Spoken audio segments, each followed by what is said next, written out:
Testing.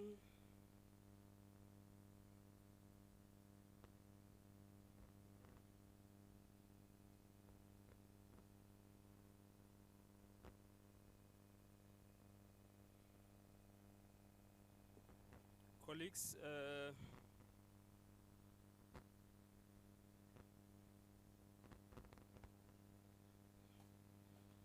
welcome back. Let us be seated. I just want to advise you on the amendments to the program.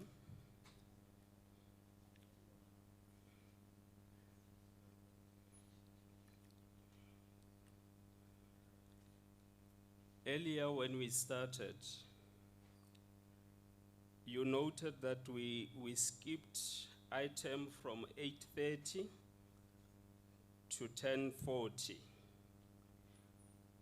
At this point, we are going to be preparing to receive a presentation from our MEC,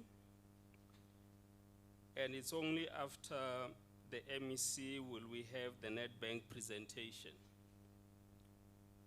I'm going to request that the IT colleagues would come and clear this platform to enable the MEC to have a clear setup here. They are coming, she's just wrapping up with the team at the moment.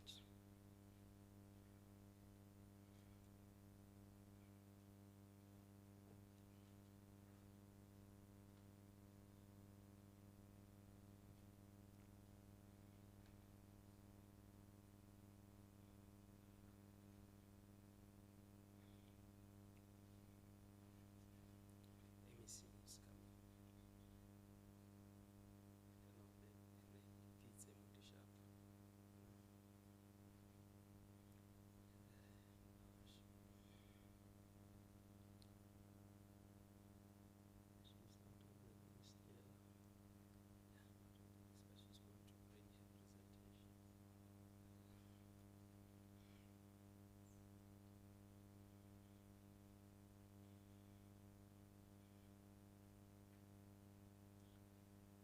And colleagues, it's a normality in our environment that when the MEC enters, we rise as a show of respect.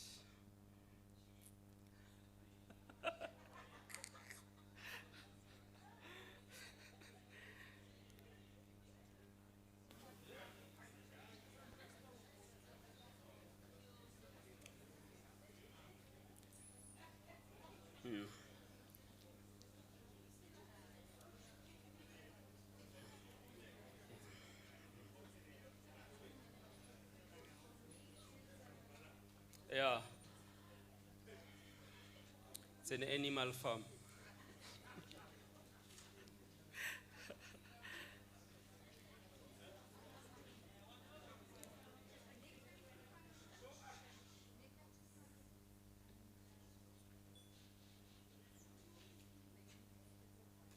All right.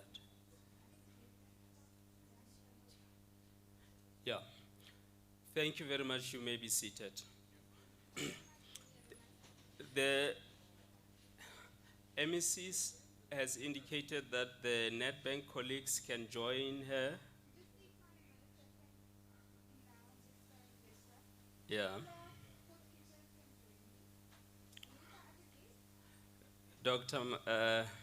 Pugunzi can join you in the setup there. MEC, just to give you a short brief.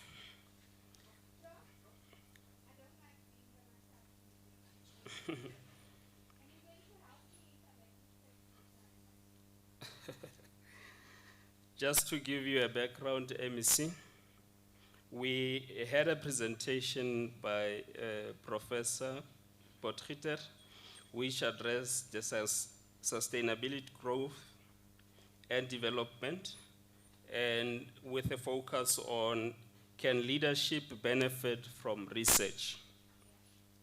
Then immediately thereafter, we entertained a sweet and sour presentation by Dr. Pukunsi, Inculcating Network Governance for Cooperative and Collaboration Leadership.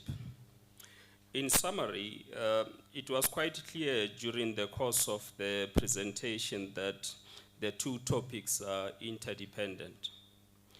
In particular, the role of the Institute's National School of Government, the role of the systems within government, and there were a pool of questions that were coming through, some of which were very complex to have a single response to it, which were in the space of when instructions notes are shared, equally the likes of your current instruction note or a moratorium on procurement and that, the effects of this moratorium on the private sector and the appetite of private sector to invest in the province or in the country, and a long-lasting effect in jobs that may be lost because the businesses were not coming forth. There were also dynamics around the methodology of research. There were also issues about the results or the evidence that is given with regard to network governance and collaboration, which the doctor and professor delved deeper with regard to those particular areas. It is at the time where you come in now as a keynote address with the appetite of the audience locally here and some of them who are joining us virtually to then be able to talk to the means of economy in the Free State, the investment in infrastructure, the issues of skills shortage, or the collaboration between the skills shortage and the appetite within the private sector, and also the investment in the township economy so that we are able to grow and locally deal with those particular areas. It is after your presentation that the colleagues here might then have entertaining questions. We would allow such questions to come through and then be able to address them. And those questions may easily be addressed by some of the members who are currently sitting with you in presentation or in a direct questions and answer. With those few words and the background, I now take this opportunity to invite you to address us.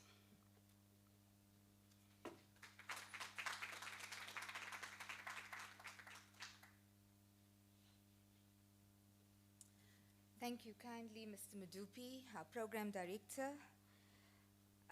All stakeholders present. Let me start with the head of Department of Social Development. Let's congratulate him. He is permanently employed now, officially as the head of Department for Social Development in the province. And I'm super pleased that he is here, including all the other departments that are here. But social development is a critical aspect of planning, budgeting, and the transition that we'd like to make, not only in the province, but in the country, in terms of where we see the future of our people, where we see the future of South Africans. 70% of our budgeting in this country goes towards the social cluster, and for growth, development, emerging economies, we have to find mechanisms to change that trajectory. To our provincial banker and their chief economist of Nedbank, welcome, and I'm so happy that you are here. Our National School of Government, Professor Potgieter, thank you very much. I was listening to you earlier on. I was in the holding room where it is also presented live. I listened to all of your comments and everything that you were saying, including that there's no MECs here, right? So I was at the back there. Yes, Advocate Pahlo, I heard that. And Standard Bank, ABSA, FNB, researchers, all representatives of government departments, all stakeholders, business forums, leaders of communities, civil society. I see DFIs are also here. I'm very pleased. Senior management, to my team at Treasury who put this together under the leadership of Ms. Ngoma, Mr. Chamani, thank you, and to all of you who are partaking in the organization of today. Everyone on the virtual platform, welcome. It should have been earlier, but thank you so, so much. And of course, to the Central University of Technology and their team for my rant yesterday. We were going to be placed in a gym. I know the team was going to make it beautiful. And I said, this is a research colloquium. I want to be in a schooling environment. So I'm very, very happy that we've got this venue. Thank you, CUT. And I'm very, very pleased that we were able to continue this year with our colloquium because it is an important, a very important aspect or pillar of what we need to do as a government in order to deliver not only services, but growth, a vision for our country, an all-inclusive, all-prosperous, and economic flourishing society. And I believe that with minds and experience and some of the sectors that we have in the room, we can do it together. To get right into it, ladies and gentlemen, I think we know the theme. I know that you have already been workshopped through the areas that we are going to consider as research proposals, the work that I will receive in terms of the final recommendations on those topic items, and some of the papers that each of you are presenting are critical and crucial to the Free State. But before we get there, allow me just to reflect on our meeting with the minister just 2 days ago. On Tuesday, all MECs of finance had a session, it's called the Budget Council, and we have discussions about where we are at in terms of our fiscal position, our macroeconomic policy, our monetary policy, our fiscal policy, and how do we find mechanisms to support what it is that we need to do and the challenges that we are facing as a South African economy. The truth is that we are in crisis. Even though the latest statistics South Africa outlines that our GDP is expanding by 0.9%, and the economists in the room will guide me where I may have lost some of the information. But our South African economy, as Stats SA outlines, is expanding by 0.9%. The outlook still remains precarious. I'll tell you why. Before we come to the domestic front, we're still finding that the global demand and inflation continue to worsen as IMF has revised global growth downwards both in 22 and 23 relative to prior forecasts. So we're finding that issues of China-USA trade war, the Russia-Ukraine war, some of the geopolitical nuances at the moment has affected not only inflation then which affects interest rates, which affects consumption, which is affecting money flow within our economy, which affects growth. It's not only happening at a domestic space, it's at a global sphere. So global demand and inflation worsened in terms of IMF's numbers. So the world is facing it. There are other economies that are doing better, and we will touch on that a little later. The initial global growth estimates for emerging markets and developing countries were initially projected to 3.7% for both 22 and 2023. However, the growth has been revised down to 0.1% and minus 0.2% in 22 and 23, respectively. That's global growth. Lower growth in emerging markets and developing countries means lower external demands, which will, of course, threaten the pace of economic growth in South Africa as well. And low revenue projections for South Africa will impact on our fiscus. But let me give you something scary, right? And something that is keeping us awake at night, and something that this team and I are working on over the next 5 to 10 days before we meet with Cabinet, the Premier and I next week, Wednesday. We will have to do some hard presentations to the presidency and look at mechanisms that will affect our spend and will affect our budgets, not only in the Free State, but across the country. So, the gap between expenditure and revenue has worsened. Let me give you an example, right?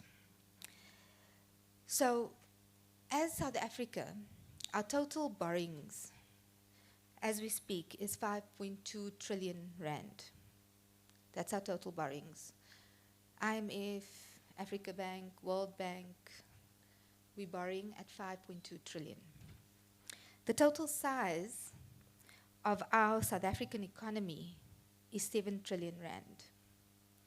And you do the math. So our debt to GDP with these numbers is 74%. Our gross borrowing requirement for this year, and I'm going to tell you why. In fact, before I tell you what the gross borrowing requirement is, our borrowing costs have increased. Why? Let me tell you why we are in this position, and I'm going to tell you the current status. Last year, we collected 58 billion rand less, or we had a tax shortfall of 58 billion rand. We had a wage bill negotiation as a state, that's national departments, provincial departments, initially budgeted at 3%, unions and the negotiating and the mandatory team won at 7.2%. So we had to fork out that wage bill.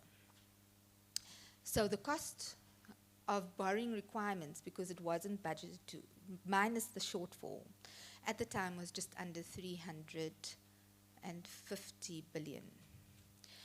Then Eskom happens, and we decide to do debt financing.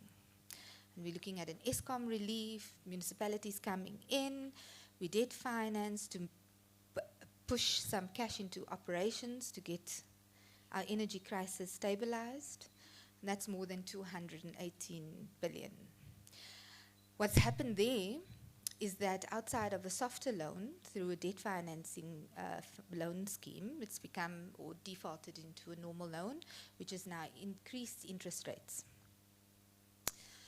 So our shortfall for this year in total is about 590 billion rand. So when you see a cost containment letter that is circulating from a DG to HODs, it is because we are going to have to find mechanisms to fund this 590 billion. But we can't do it ourselves. We don't have the money. And as you know, I mean, just let's I know I'm speaking to intellects, doctors, professors, researchers, but I want to make this simple to whoever else is listening. When you looking at the finances of a household, you've got your salary as an example, your interest rates of your bond and your vehicle increase, you're now seeing shortfalls because you budgeted X. There are two ways that you could fix that. Number one, you could find a side hustle. How do I make more money? Where do I have another source of income? Two, deal with that deficit. Or you have to tighten the belt. Cut out all the non-necessary expenditure, right? And then the last way is that you borrow. Now this is where we are at as a country. We're saying we are borrowing and we're dealing with expenditure. But how sustainable is that, colleagues? We have to find other sources of income. And it is not like South Africa does not have the resources or the endowments to generate additional income. It is not like South Africa doesn't have sufficient number of people who are employable, who are ready in the market, who are a supply of labor that can help us generate more income. And I don't think that we have in this province a lack of unskilled people, because there are multi-unemployed graduates in the system that does not have a job. So, here is the challenge to you, ladies and gentlemen, and why you call to this colloquium, is because you're going to help us figure that out. How are we going to fix this problem? But let's just also add to this woe, right? So borrowing costs have increased. Why? The world is watching BRICS.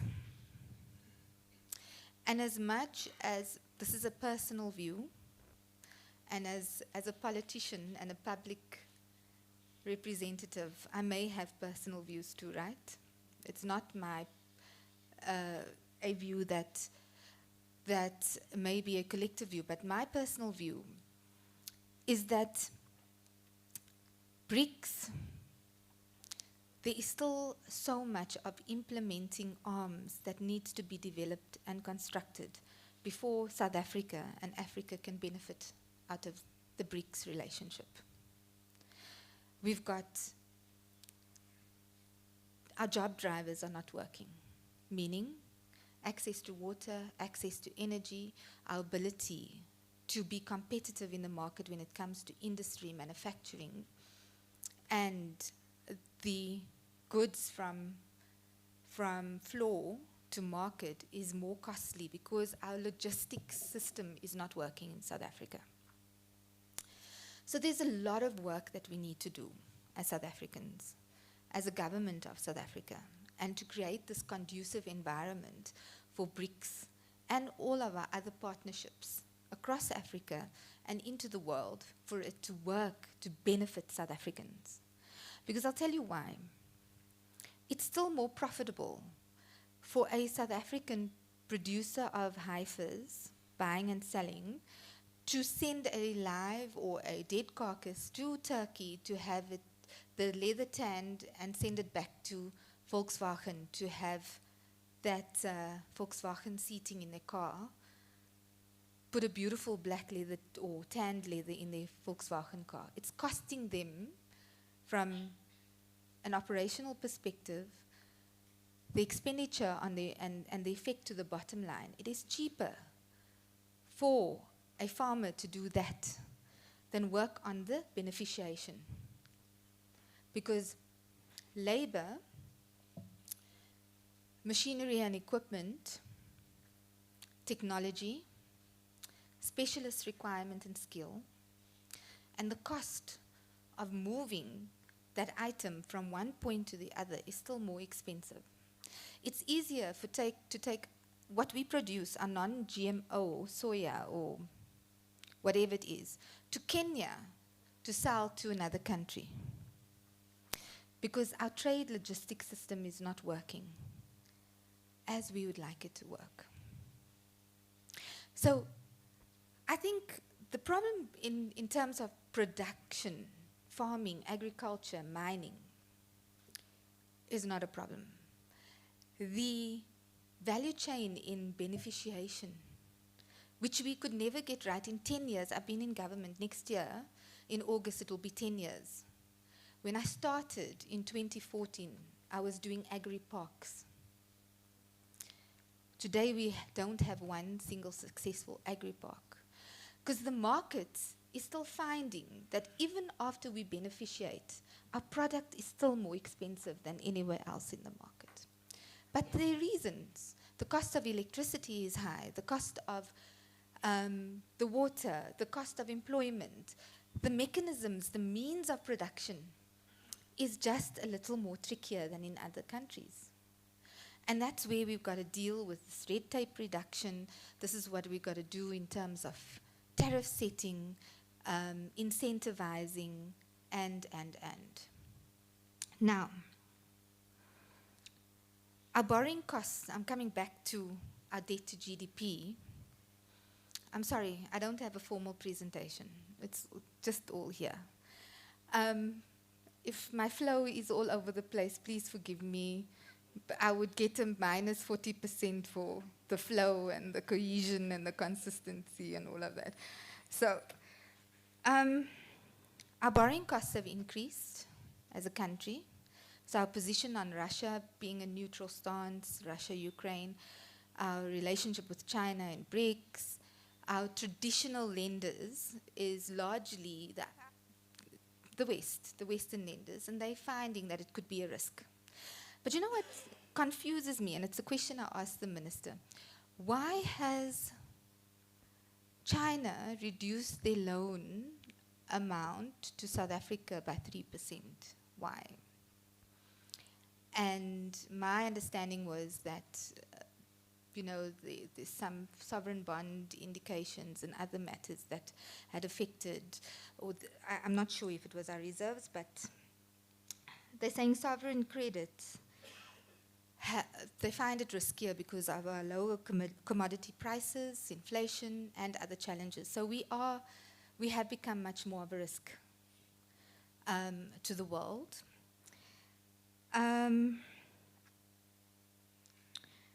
And the scary part is that if you were a household and you had to borrow money, right? And your family looks at this decision and they say, for every rand that you're earning, 80 cents goes to borrowings. And we're also paying interest on capital amounts and interest amounts because as they redeem these loans, it gets refinanced at a higher amount depending on the risk. So it's exacerbated. And our interest rates or interest payments are higher than peer countries, which is also something that I am very concerned about.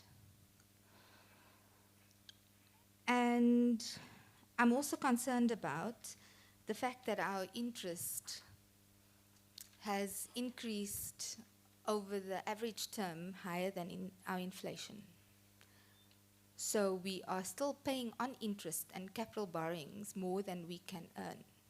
So it's going to erode after a certain period, and it's going to affect our financial position in the country 10, 15 years from now, if we don't do something serious about it. So my conversation with EXCO wasn't very easy yesterday, because we can either look at increasing borrowings, which I think is non-negotiable at this point. If it was me, I would not necessarily. We're at 74%. If we continue with the 590 billion worth of additional funding, we're going to quickly grow in the next 2 to 3 years to 91% debt to GDP. And I think from a stability perspective, we want to keep our position as a government to reduce the debt to GDP. So we've got two things. This cost containment, the issue of expenditure. Let us control expenditure, the wants, the needs. And this is the conversation that everybody had earlier on. We don't do evidence-based planning. And a politician wakes up one day and says, that will be nice. Click your fingers, voila, it will happen. And all of you must just run around and make it happen. Doesn't matter where the money comes from, how it gets there, get it done. And then 5 years from now, it's like, oh my goodness, Modimo, why did we do that? Why did we put this thing there? Because it's not working. Or we put up a big hospital or a clinic, but there's no people there, and nobody comes into that hospital or clinic. And we spent 100 million rand out of our budget, right? So the question yesterday was, okay, So if we're going to take money, where are we taking from? And it's clear, National Treasury says, okay, we're not going to cut on equitable share. We're not. We don't want to cut on equitable share, but we're going to cut on infrastructure and conditional grants. And that becomes a problem. Let me tell you why. If you're saying reduce expenses, that's a linear approach. You're just going to see, okay, the money is being taken, we're pushing it into this gap, we're fixing this Jaws effect, and we are getting there. But it's a temporary bandage. Because next year you're going to have the same problem. And the following year, it's going to be worse. You're taking from infrastructure, which is economics 101. Increase in infrastructure equals to increase in jobs equals to increase in GDP. Right? Right. Now, conditional grants are supposed to deal with issues of why social development has got so many mandates on the table at the moment. Because if we don't have education conditional grants that are running at that level, it's going to affect us at the health, it's going to affect us in economic development, and it's going to affect the entire sectoral value chain of how government works. And then more people on social grants. But guess what? In 2024, the social grant may, and I don't want to say this out loud, but there is no financing for social grants next year, and Advocate Bahlo. And that's going to stop. Which means economic development is going to find a way that social welfare must become social development, where we can get those people who are dependent on social grants into economic programs so that they could be part of our economy. But we were all happy in that meeting. Equitable share is not going to be touched. The challenge is that when we don't touch equitable share, we are going to put that money back into consumption. Equitable share, if you look at the classification of government expenditure, it's going to go into wages, it's going to go into goods and services, and just keeping the state running. But it's not going to make the impact to deal with the growth issue. And if we, as South Africans, are not going to deal with growth, we are going to find that South Africa will year in and year out deal with DORA cuts, baseline cuts, austerity measures, cost containment, because our economy is not growing. Our people are not working. The supply of labor will be increasing. More people from other countries are going to do what we South Africans don't want to do, right here in our own country. Now, outside of the consumption and the growth issue, which I am mostly, I was saying to some colleagues yesterday, I'm putting my head on the block because it's the first time I'm going to go against the mandate and say no. It's the first time I'm going to build a case and say, in our province, we are not going to do this. We want to give us an opportunity to give you what you need, but let us determine where we will take it from. Because I'm not willing to take it from growth items. But it means that officials of government, and it means that our policy must be based on this research colloquium, research-based evidence that talks to spending in areas that's going to give us a return on investment. Right? Let's start off with ICT in Free State Provincial Government. We spend 290 million just on ICT for this province. But every single department has got a server, has got a main user license, and has got licenses per individuals. If we consolidate that and have a shared service like the banks do, like private sector does, there's one domain. Nedbank, you'll see there's one person. River Club, one person that handles all of that. Or a team of ICT. Not everybody's got an ICT head in every department that runs their own ICT security and consolidate that. And we could reduce that bill by half. That could be a starting point. And that's not going to affect jobs because you still need those same individuals that are in ICT in departments to be your mother desk, your help desk, your person who does supply chain.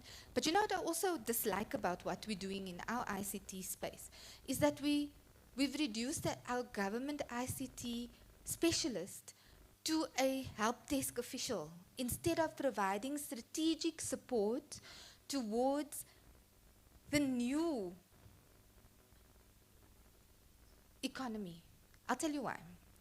The economists will tell you the previous 100 years and the 100 years before that and the 100 years, these were the types of economies that we could classify. This year, economists will tell you that going forward, we are seeing a South-South relationship together with an Asian century moving forward. And you know what that means?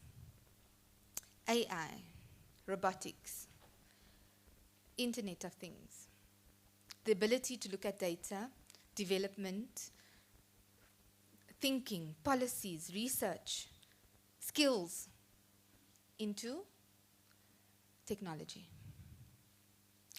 And if we are not going to move with that change and be part of the new Asian century and those opportunities, I fear that we've already missed the boat. We have. So we've got physiotherapists who have been taught specialists in managing sportsmen's injuries.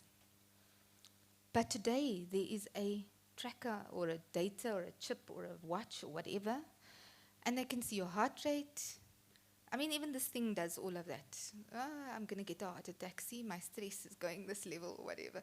But they can measure the amount of oxygen you're taking in, your muscle fat ratio, your size, whatever it is, your performance. A human being's performance is measured and monitored and challenged, and there are targets placed on athletes and professional sports people based on AI technology.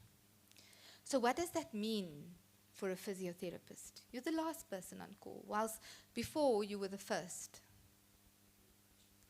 There's a shift in how the skill is required. Free State, we've got a huge pipeline of gas, natural gas. Everybody is excited about it. Do you think any of our Free Staters will benefit? Have we even thought of creating a consortium? Have we even thought of partnering with experts in that energy field? Have we even thought of looking for funding? Have we even thought of looking for guarantees? Have we even thought of getting ourselves skilled enough to deal with the downstream industry and sectors that can benefit out of that natural raw gas that we are taking out of the ground? No, because we're still going to have another investor coming in, putting up a 30 billion or 40 billion production with these fancy vehicles, and none of you are going to own and control that means of production. Why? It's unfortunate that our South Africans think that a tender is the best way to make money. And for years I've been asking, please let us move away from that. Let us develop policies. This thing that I'm doing in my department called the CSD, Empowerment Supply Development Program. I go to every district, our team goes, we show you how to do compliance, tax, how to do business as government. I would want to say, when do we regulate at a point where somebody just starting, so you must have very little experience, because you know what? And if you were controlling the means of that supply that we need, bottling water, the paper, the this, the that, different story. But our people have just become distributors. So you need paper in a department, There's a supplier, he goes and he buys at Walton's, he spends 250,000 rand. He registers, oh, there's a tax now because I got an order, so I must pay tax. I must now go fetch it. And I must come back and deliver it to the department. I get my 400,000, but already 350,000 has gone to expenses. There's no profit in that, colleagues. So ultimately, our tender system has just become a supplying system where we, as South Africans, because we lack economic empowerment and we can do business with government now, we are being middlemen, distributors.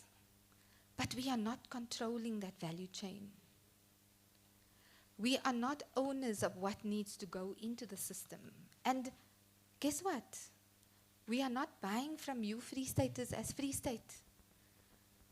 And we need to start working towards creating a policy that controls how we circulate money within our province. But that is not, it's the beginning, it's an emerging program. Government wants the best of the best, yes. But we've also allowed ourselves to accept substandard services because we want to transform, because we want to give somebody experience, because we want to help, we want to do this empowerment and the development. But we're also compromising on true transformation. Whilst we're doing this, we are compromising and not paying suppliers on time and so on and so forth. Today is not about that. It's about why we need you here and why we brought you into this room. So,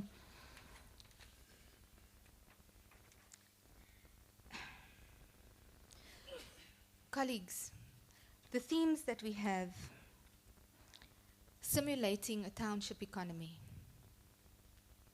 The gaps, firstly, is that how does the community buy and sell from each other? And how do we create, we spoke a little bit about this in the room, a center to deal with economies of scale so that the price and delivery is much better and can be more competitive.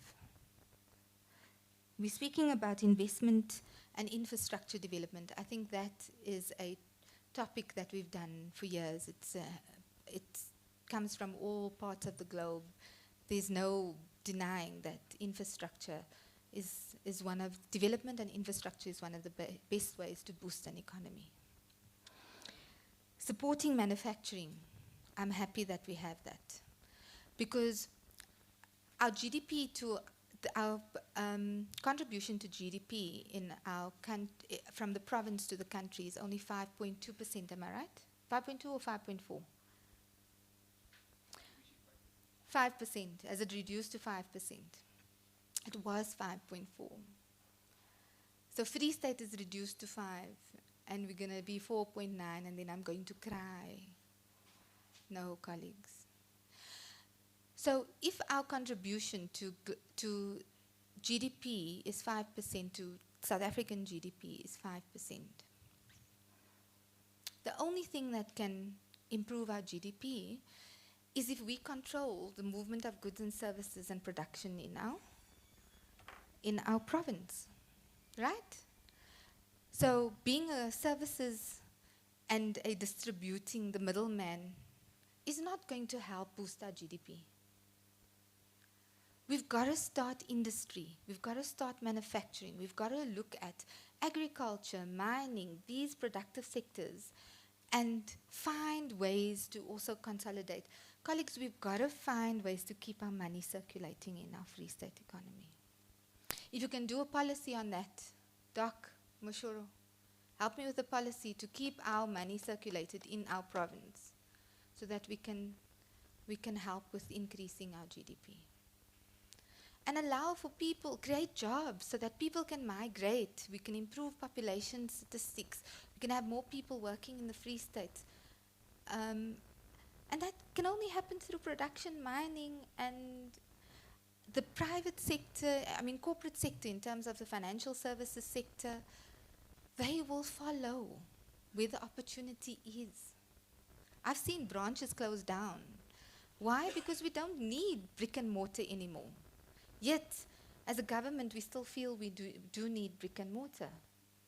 Whereas we can have an opportunity, and I said this before in one of my sessions, a clinic does not necessarily have to be there where you build a 60 million rand clinic, where people come in every 6 months to collect their medication and do reviews on their health. Where it is done now, I mean, my doctor lets me fill out a form and says, okay, go do blood tests at Pathcare, call you back and I'll issue you new medication. Nothing's wrong with you. And then when there is something really wrong with you, you have on-call doctors or some sort of a mobile, once-a-week doctor's facility with a hospital that can take care of major emergencies and critical aspects. But to have a clinic and a hospital and does it make financial and operational sense to us in today's age? How many of you still going to a clinic? How many of you go into hospitals unless you are like critically ill? But you see a doctor, you see your GP, and to an extent your doctor comes home. So, ethical and decisive leadership, yeah, I think decisive is the operative word. I think we lack that. And it includes some of the decisions that I have been able to make. Because I don't take decisions by myself. I take it as a collective. So even if I have this idea and this chutzpah and I want to get this thing done, I can't get it done without the collective. I need the buy-in from my team, I need the buy-in from my peers, and I need the buy-in from my leadership. And in order to get it done, that's how it needs to be done. But somewhere there's a block. Unless you really want to go on a rampant and do it yourself. And unfortunately, that's not me. But we've got to change that thinking, because nothing gets done when we're not being decisive. We also spoke about this open democracy versus an autocratic government, which is becoming more what's the word? Which is more effective. Unfortunately, when you're having somebody that is autocratic and says this is the way, and everybody marches as such, it is more effective. But with our open democracy, today this person screams loud, the other person screams the opposite way, the next person, now you're making a decision to make everyone happy. And then it comes back to exactly this, research-based planning. Because when you go back to the research, that doesn't lie. When you go back to the facts, it doesn't lie. When you go back and you're sitting in a Zondo commission and you say, okay, why did you make this choice? And you say, but I've got a business case. I had a feasibility study.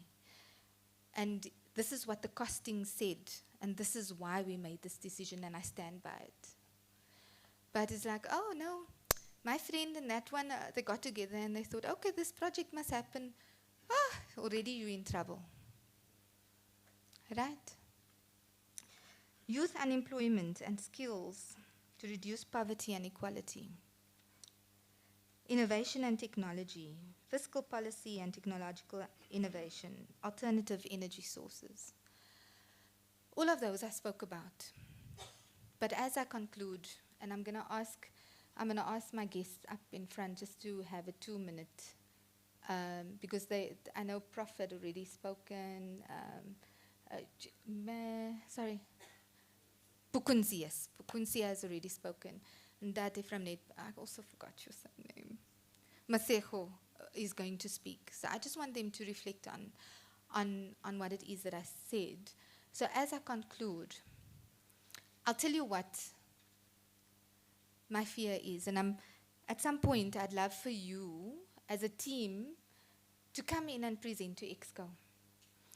Because this idea of the Asian century, the next 100 years, South Asian century, is innovation in energy, innovation in all sectors. I'm not even going to try and unpack that for you because my brain is not even going to be able to tell you or be innovative enough to take it where these superstars are taking it to. We've had whilst we were saying goodbye to 3 ambassadors that were leaving at the same time, and a hotel in Gauteng was filled with Asian, Chinese individuals. And I asked them, what are you here for? No, it's something like a technology conference. Those individuals, whether you like it or not, are going to lead us, our own country and our own people, in the technological innovation and changes. And we are going to be left behind. If you thought that we were, and I have to bring politics into this, from a colonialist perspective, our policies and our structures of our economy and the way we dealt with our past 30 years is based on taking that away and starting something on our own. But we're not going to be on our own because guess what?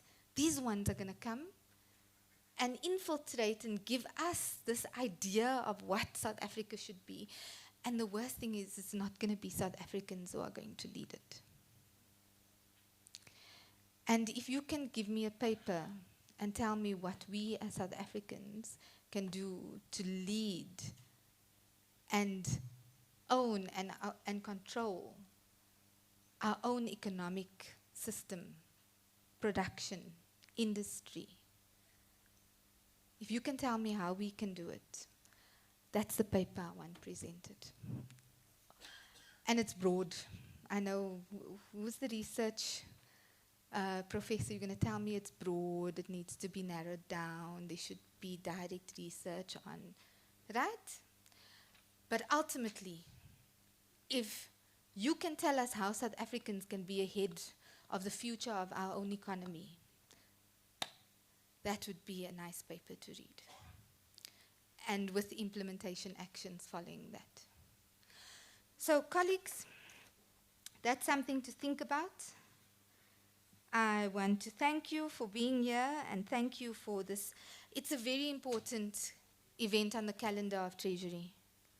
And I want to appreciate that you came from afar and that you're bringing your expertise and that your outsider's view is important to us because we have been conditioned to think in the public service. How do I spend?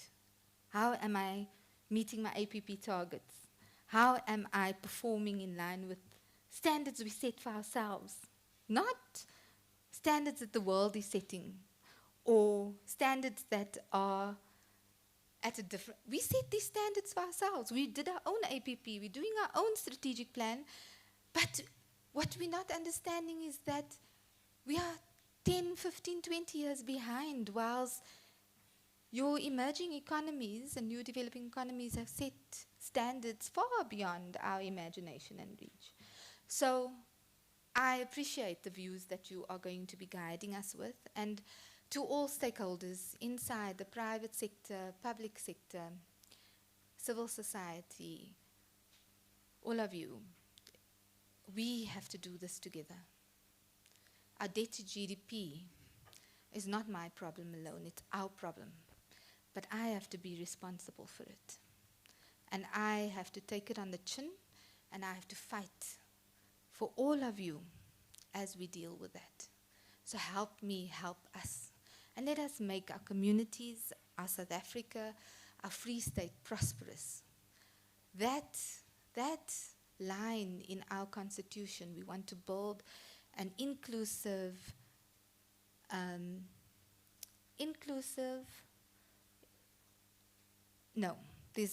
me quote it properly.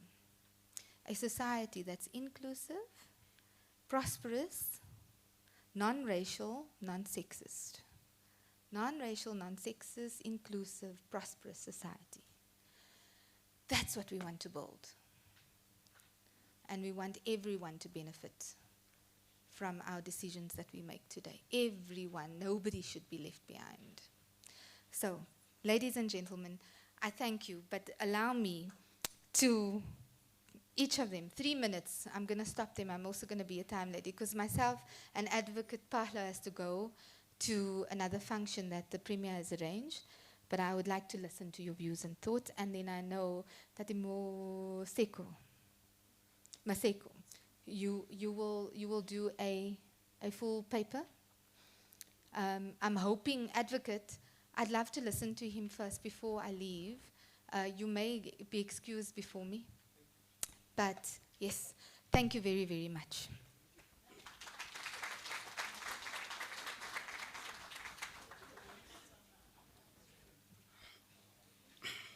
Sorry, MEC. That has made me this particular program director today.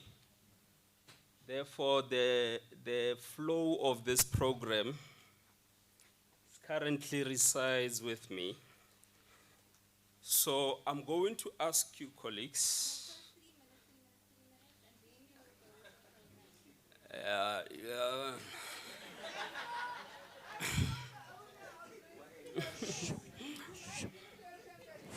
1, 2. He lost power when he gave me ownership. Yeah. MEC, let me advise on this part. The colleagues here are very triggered by the issues that you have raised. Yeah. Yeah. Let me advise. The colleagues have addressed quite a number of issues before, but some of the questions that are going to arise here might not necessarily be yours, and they will participate in doing so. The issues that relates to the economy, it is going to be a full presentation where Nedbank is going to take us through. I need to plead with you that I collect the questions quickly and allow the flow to be directed. You will direct the flow in terms of answering different other questions for that regard, if you allow me. Yes. All right. Colleagues, you've heard the MEC, and she has actually addressed quite a number of issues. One of the issues that is quite, I hear a lot in the environment is that in the township economy, you find that in the past, you had Ntate Mokone stock shop somewhere in a corner. Ntate Mokone used to be a local there. Then suddenly, a mall came through in that particular township, and he is no longer preferred because people are now working closer to the mall, and Ntate Mokone's business doesn't see the light. Ms. Susan, on another element, running a business that is quite effective, she passes on, but the children are not skilled equally to be able to take that particular business forward, and that business dies. In the industry where we are, we always know that there is Ntate Siposihle. His quota is the best, but that business never grows beyond that household to become a stall in a mall to be able to deal with that. How in that industrial economy are we supporting those particular township economy to grow where they are, to be able to employ more and deal with those? So those are the issues that are around this particular dynamic that we are talking about. More than enough, the civilians, the community out there, do not know that we have different government departments. When you work for government, they think you know everything about all the department, which is their right. But unfortunately, that information is not available. Where citizens come to one area, they become very frustrated. They are taken from one post to another to get a particular information going to them. And I plead with you, colleagues, at this particular point in time, craft your question. There is a panel here who will take care of those particular questions, and Prof and the doctor is going to have a minute or two to be able to give an overall on the issues that are currently facing us. MEC has already indicated the challenges that are out there. Academia, they have a space. How do we deal with these particular issues? By show of hands, then we will take those particular questions.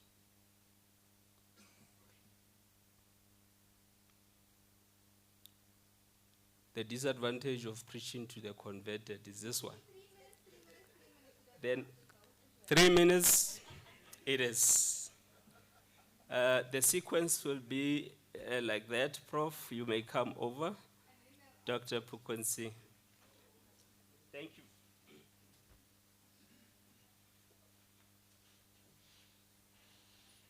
Thank you, Master of Ceremonies. MEC for Finance, Honorable Brown, please excuse me if I'm not correct with the protocols, so I'd like to observe. Yes, 3 minutes. I'll try to say a few things. And firstly, thank you very much for the frankness and the honesty, as well as the impressions you shared with us. Because we need to be one with impressions, not just with speak the speak, but with our impressions about reality and the dangers that the reality poses to us, because this is real. So I really appreciate it, and I think everybody here really appreciate the honesty and the openness. It's like a family. We cannot hide these things from each other. We need to deal with them. And if we want to go forward, we need to deal with them. So just a few brief things. The big question is the growth trajectory, because it might sound neoliberal, but the silver bullet is economic growth. It is just like that. Deng said in the 1980s in China, after the failures of the Mao Zedong era, let's be frank about it. Deng said, socialism is not about poverty, comma, it is about creating prosperity. And what happened? You see, after that, we've got a... So, the truth of the matter is, and this is the big question mark, how do we do it? The growth trajectory. What is reality today is the longevity of our challenge. It is not something that's going to go away suddenly, and we need a number of things. For example, fiscal discipline. We've heard a few things about that, and I think there's a much more to be said about that. We need to also be a global economic player. What can the Free State provide for the global market? We have to be selfish here. We have to be selfish in terms of our interest in the global economy, and not just do business with a country because we like them. Do business with them because we get something from them. With the expansion of BRICS, what market is going to open for mutton, for example? I don't know, in the Middle East. I don't know these things. I'm just asking the question. So we need to see what is possible. The whole issue of local beneficiation is so important. We've lost hundreds of thousands of jobs in the Western Cape because of the textile industry not being competitive. Why did it happen? You know, I've got old Carducci jackets and shirts that I bought more than a decade ago from the factory shops in the Cape, and that was good quality fabrics, really good quality, much better than what you can buy today. So we did very well, yet we failed so dismally because of a variety of factors. We did so well in producing quality goods. The notion of transport and infrastructure, you know, to start with railways, to start with our ports. The Port of Durban was under the top 10 in the world. It's 162 out of 165 container ports. Apparently there's going to be a an agreement on managing the port with a consortium from the Philippines. But whatever, this is not a value expression, but we need to get the efficiency of our ports going. Maputo is more efficient than Durban. Much of the freight from Gauteng, and remember, Gauteng is our biggest port, because this is where most of our imports and exports go, are moving through the port of Maputo. So just getting it right, not necessarily always building new infrastructure, but getting it right is important. The symbiosis that we've talked about between government and the public sector and also academia. But what is important here, we have to share pain and gain. So if it comes to the energy crisis, we have to share pain and gain. We need investment, but we also need to share the beneficiation that would come from this.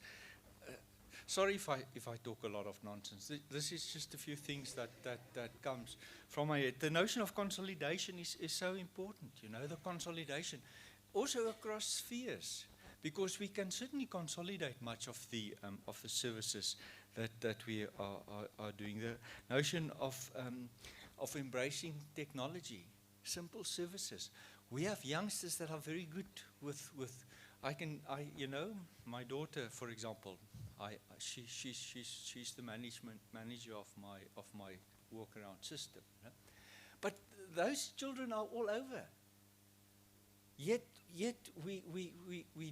the opportunities are not always there to do that. So we need to do that. There's a lot been said about energy security and the beneficiation from energy sources on which we sit, which is important.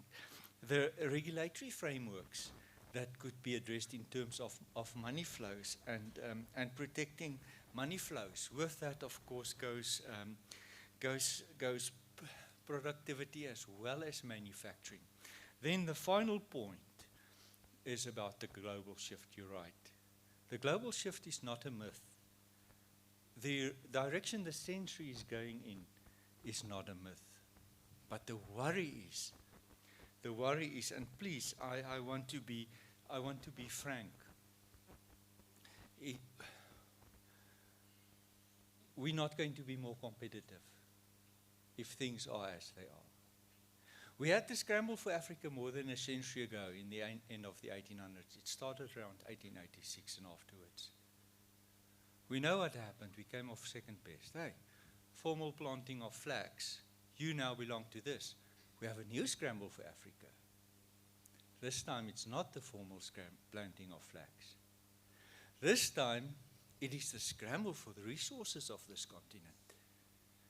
And I do not see, by looking at the scenario now, that we are not necessarily going to come off second best again. And this is the challenge that we have to manage in terms of going forward. Have we not technologically been colonized already? You see, so there's just in my 2 minutes so many things, but we need to consider the global direction of the new century, firstly, and secondly, we need to consider being selfish in terms of our economic relationship with the world. Trade where we make money, firstly. Thank you.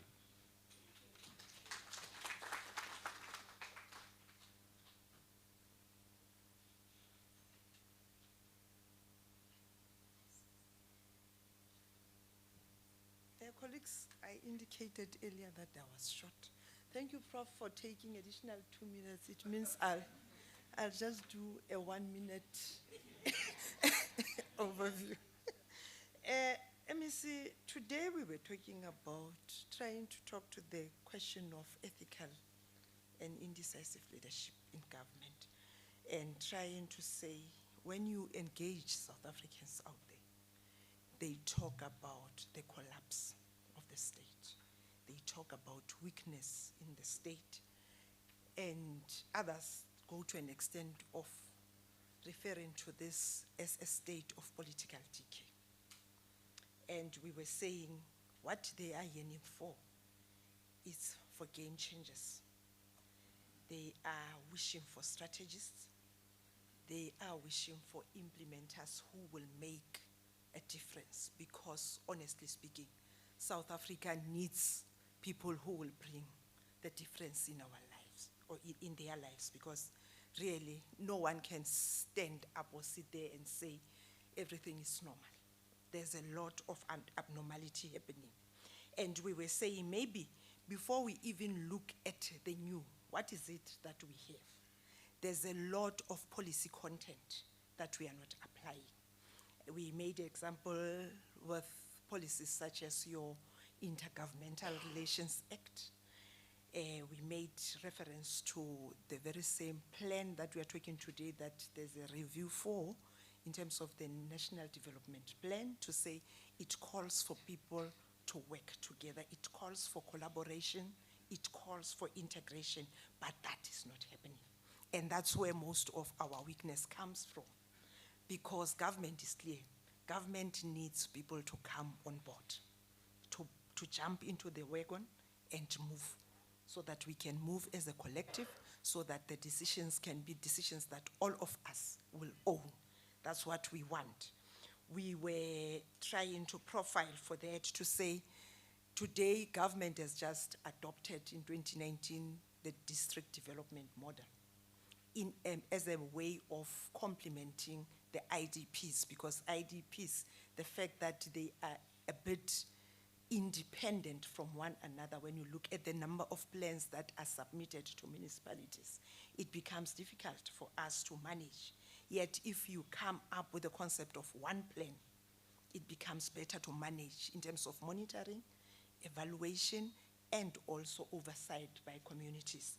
Therefore, we are trying to promote that, to say, let us approach our public service in line with network governance, so that we can bring more role players to come to the play, or to the fore, so that we can benefit, because the network governance, there are a lot of benefits such as much as these role players are independent or are autonomous, but there's a lot of working together that brings interdependence within what we do, and at the same time, it helps us in terms of financial, what you were talking about, cost containment now. If we work as units that are collaborating, it becomes easy for people. The question of value for money becomes easy, because everyone will spend according to their speciality. I was making an example with Jagersfontein, something that I'm not going to do now, because I know colleagues will feel like this woman is too much now.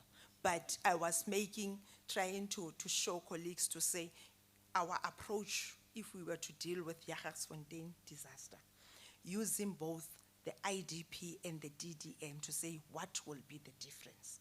And there's a vast difference in terms of benefits if we were to comply to the prerequisites for the DDM as an approach to Jagersfontein. We are saying network governance, it helps us in many ways to reduce unethical leadership, because there, I want to use, but the concepts that are coming are in African languages. I don't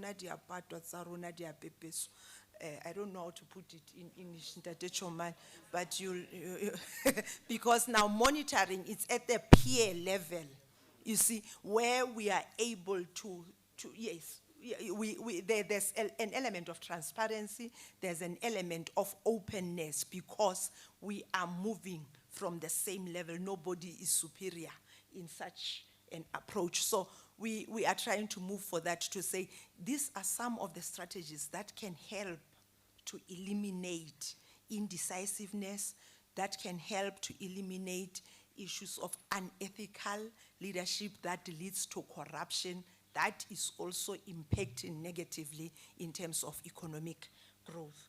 Let me pause here. I promised to be short, and I'm disappointing myself.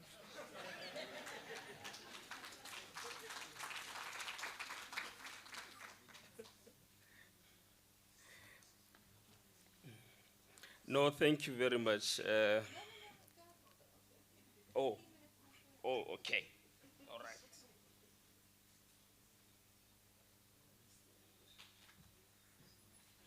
Sure, thank you very much, and good day, everyone. Thank you, MSC. I have to give you a summary of my presentation in 3 minutes, and I must say I was quite impressed by the way you listed the facts accurately and quoted the numbers without referring to your notes.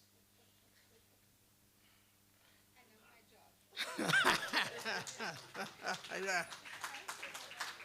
Okay, but my presentation today is pretty much in line with today's theme, which is thinking about or beyond the current economic challenges. I will list the economic challenges we face as a country, but also highlight the advancements that are being made. I don't know if you recall the session at the Machobeng municipality in May, where we focused on what that area, the role that it can play in the generation of renewable energy and distribution of energy throughout the country, as the mining companies, for instance, are heavily investing in renewable energy and signing the power supply, the purchase programs with the National Transmission Network. So those are the national challenges, economic challenges that we are dealing with as a country. Then the second part of the theme is basically attaining sustainable and inclusive economic growth. This is where you bring in the township economy. And the challenge we face as banks, and the accusation we have to deal with, is that we do not finance township businesses adequately. And the question becomes, just looking at the South African banks, and I'm talking here about the big banks that are regulated by the South African Reserve Bank, is their business model and the sort of regulation that is imposed by the South African Reserve Bank, making it possible or facilitating the financing of what is undoubtedly higher risk businesses than established businesses. And then we have to think of other solutions. I mean, I've always been astounded by the fact that in South Africa, we have not seen the growth of community banks. Cooperatives, they are virtually non-existent. Globally, the most quoted example of success of a community bank is Bangladesh Grameen Bank. And when we think of the stokvels in South Africa, that should be the basis of community banks. You've got billions belonging to stokvels, sitting in bank accounts, people sort of distributing at the end of the year, and then starting the cycle all over. Instead of that short-term savings plan, because that's it.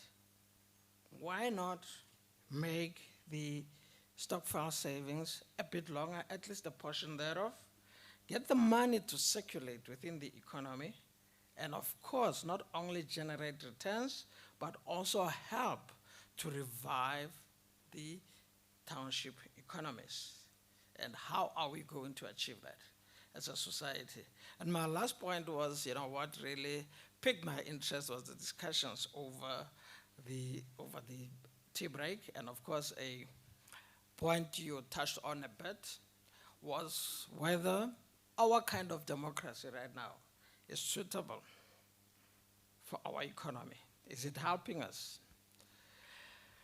As a student of economic history, I always say that we have to take into account the situation in South Africa right now.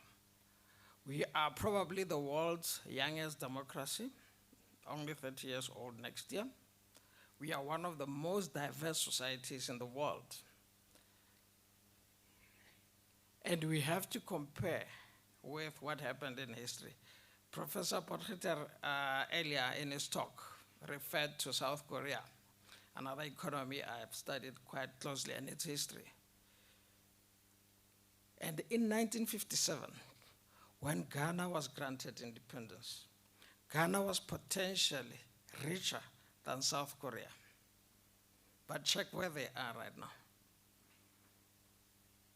Professor Potgieter referred to the car brands, the TV brands, all the appliances, the LGs and the cell phones, the Samsungs and all that. That's South Korea. How did they get it right in a democracy? And should we not follow that lead? I believe South Africa can do that. But let me see, yeah, that's basically the core of my message, you know. These are the real issues that we need to confront as a nation. And what's quite encouraging is that without really straying into politics, you know, what's interesting in South Africa is that, you know, the World Bank every year historically has released the World Governance Indicators. And what will not really shock us is that in those numbers, when you watch South Africa's governance measure, you will see that break in 2008, 2009, governance going down. What's encouraging is that they started to bottom out, and it's starting to improve again. Governance is improving. And a term I learned today, network governance, which is basically proper management of state resources in cooperation with the private sector. Because development is cooperation, it's a communion between the private sector and the public sector. So that will basically be my message. Let me see. I hope the talk will be recorded, and I will take any queries from you later, but I can assure you that, yeah, I was quite impressed by how you were just throwing out numbers. That's exactly what I'm going to talk about, so I don't expect you to have questions after. Thank you. Okay.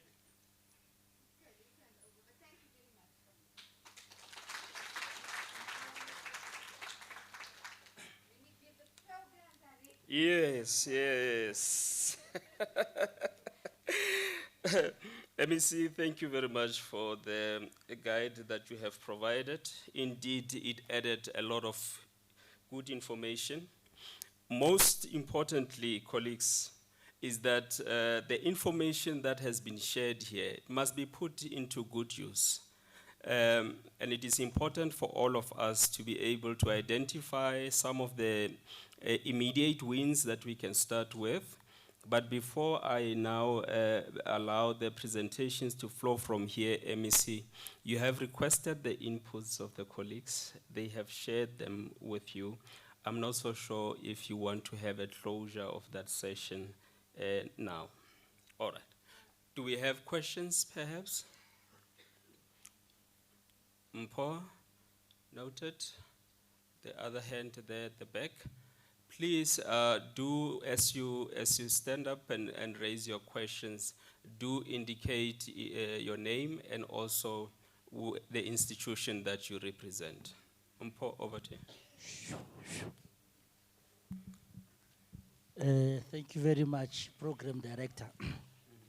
My name is Mpo Mojanaga, and my advantage here is that I'm not a government official, so I've got nothing to lose.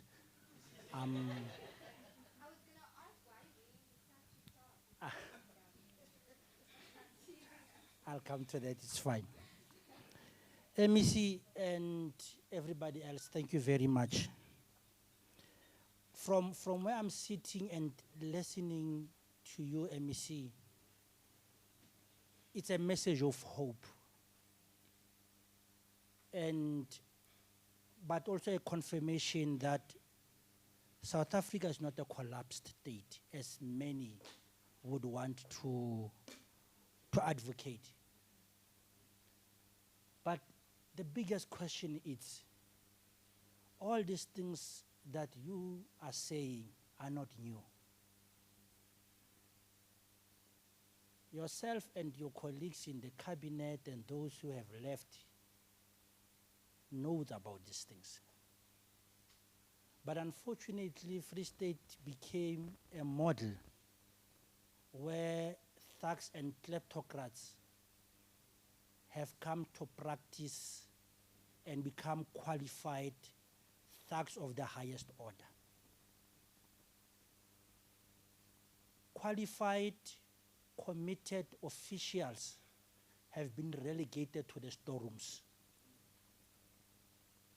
Not recognized, frustrated, but thugs have passed them year after year. They even dominate them today at workplace.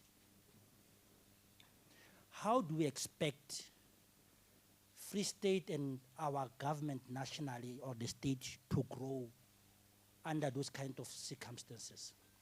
And yes, I stand here confirming that within the current and the previous cabinets, including in our state, they are committed, passionate, qualified practitioners, of which, if they can be given an opportunity to invest their knowledge, Free State will turn around within no time. But today you have a nurse. When clinics don't have nurse to attend to, you have a nurse at treasury,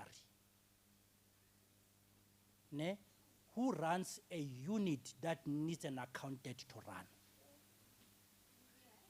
Now, I'll give you names if you don't know MEC. I'll give you names. But it's not only that department. And I'm sitting here today and say, hello. Allow the speaker to have the platform. Yesterday, 3 HODs have been appointed. New HODs. Others, their contracts are ending. And new appointments have to be made. But I say it to you today, MEC, if you do not appoint the locals, don't expect loyalty. Free State is full of people from outside who don't care about the well-being of the people of the Free State. And the currency that's supposed to circulate around Free State is developing other provinces. That is not only in the officials, even those who make business with as service providers. The list is endless, where Gauteng, Mpumalanga, Northwest, KwaZulu-Natal, it's dominating the Free State economy. And are continuously collapsing it. And one example is, MEC is the, today, 28, tomorrow is the 29th. Let's go at Engine Garage at N1 and see those cars parking there, filling up petrol, joining N1. They're not from the Free State, but they take the money of the Free State out. Now, in order for us to correct the situation, this will be my suggestions. One, the Free State economic growth and development policy and strategy is old. Some of the officials don't even know its existence. If I'm not mistaken, it's as old as 2012, 2011. It has not been reviewed until to date. The crime prevention strategy of the Free State does not talk to the realities of the Free State. But further than that, MEC, how do we come and sit here when municipalities are not here? And if there are any, I will need to be corrected. How we continue here when Centlec is not here? Oh, thank you very much. No, thank you very much. Like I said, I speak under correction. I know some and I don't know some. I was not making a mockery out of this. But what I'm saying basically is most of the stakeholders who are supposed to be involved in these processes are always excluded or they are not interested. The business community, those who control the business of this province and of this capital city, where are they? Now, to go faster, we cannot get out of this particular problem if we don't speak to the international trade relations that we are concluding with these financial institutions and countries. We are talking about the West, moving away from the West, going to the East. We are moving from colonialism to another colonialism. Now, our problem is that the South African economy is export-oriented market. We give them products, they come expensive to us. And this kind of a problem is not going to end for as long as we don't address those. The African independent states that got independent as far as Ghana and so on, including South Africa, we are still colonized by those who colonized us. We have just changed the form. And the example in the country is the CODESA agreement, the sunset clause produced by the African National Congress, our own movement. Sorry, Paul, I'm going to ask you to quickly... Lastly, like the MEC, when I have the mic, I don't stop. So, but thank you for that. Yeah. But lastly, lastly, MEC, lastly, I believe in the current leadership of the Free State. That one I'm not going to shy away from. But we have not seen the signs of any movement whatsoever to change the things around. Including the financial service sector, it's not committed in addressing the wage gap and the imbalances of our own economy. These things of the township economy, there's no such kind of a thing. The township economy concept, you are relegating our people from participating in an active mainstream economy by taking them to the so-called township economy, because that is where the financial sector and many others would want to see us at, and without disrupting. Let's disrupt, deliberately let's disrupt this economy and put our people there. Then you will see that this particular country and this province will change. Thank you, Paul. We have another hand over there. Let's wait for a roaming mic. Yeah.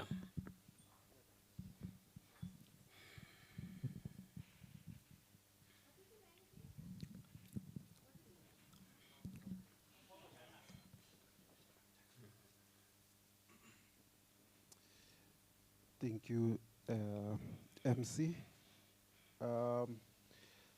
My name is Johnson Kobo from the Business Weekly. So my questions will be divided into that, the focus on the economy and also on leadership. So it will go for both the MEC and also Prof and the doctor there. A journalist.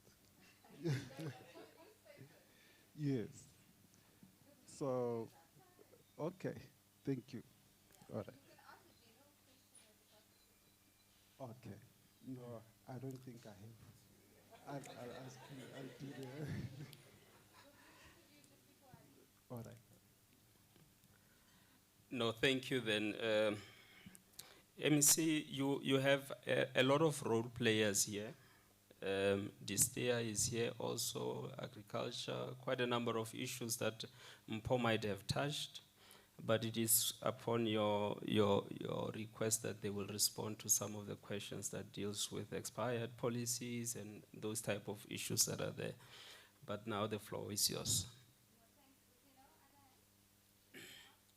Oh, we have a hand here.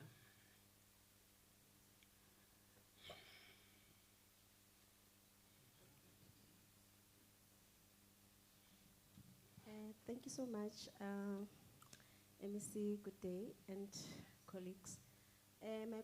My name is Pinky Mbebe from the Free State Legislature.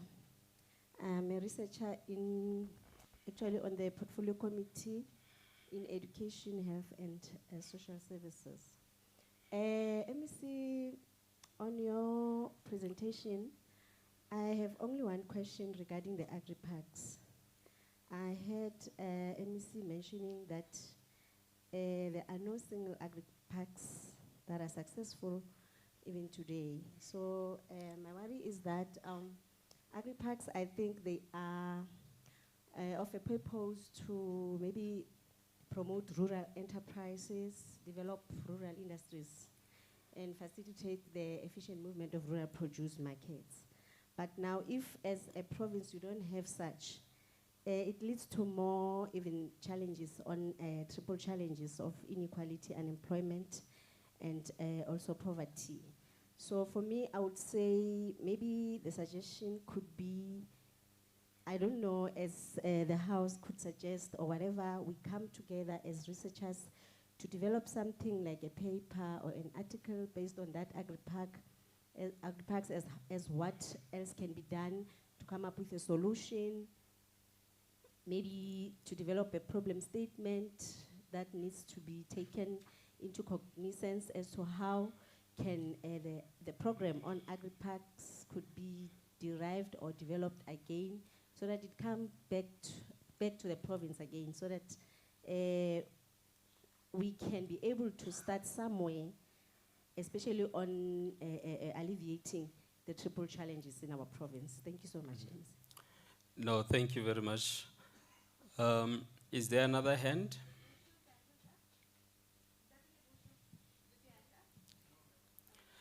Let me also just ask this question quickly, Prof. Is that, especially with this colloquium that we are running with, what are the possibilities that from National School of Governance, we have a platform where research document or areas of the research that are done by the universities or any other platform become available through that particular platform, so that certain researchers don't have to be repeated because people did not know where to find it. In a collaboration like the University of the Free State with all other universities where doctoral researchers has already been issued out and published, but they become more central to government through the School of Governance, so that at least we are able to deal with those issues, particularly listening to what Ospinki is talking about with regard to research in that area. And I believe in a number of instances have come through a number of platforms that addresses this particular case, and so that we don't reinvent the wheel in us dealing with this issue. Prof, you will touch it when the time comes. MEC, over to you. The Romy mic, please. Everyone can see me, right? I don't have to go up there. Okay, thank you. No, thank you very much for the questions. And once again, I think in the honesty and transparency of it, I think we could, of today's session, in this little bubble that we're in, we could really develop something that is tangible towards recommendations that could be largely incorporated into our plans and our policies. Abutimpo, if I could start with you, and some of the statements and questions, if I could state that. You are right. in many forms and ways. I just need to verify if we've got a nurse running a department in Treasury. That I'm not certain about. But I think that over the years, if I can start about policy making and political will and the systemic changes that we have to make in our province to really see the benefits, not only of our government, but also the benefits of the people in the province and their true potential. It indeed requires a systemic change. And it's not an easy one to reflect on. It's not an easy one because you're right, there are individuals, both inside and outside of government, that are incredibly talented, with great potential, and their voices are not heard. I've seen it. And often, when we are running institutions out of the professionalism and the capabilities that we should be having in running such important institutions, you find that it becomes about individualism and egos. And that has unfortunately been some of the cases across how we've been able to manage people, manage processes, projects, policies, and it talks to self-interest as well. Because if you're talking about corruption, it is somebody who wants to put up a project so that they could amass wealth out of that project. And that is why when I made that mention earlier, why it's important to have evidence-based policy making is that somebody can't just in the middle of a financial year wake up and say, let's build a clinic. Because I've got a contractor and a consultant and a team that is going to do it, and I know I'm going to be able to benefit out of that project.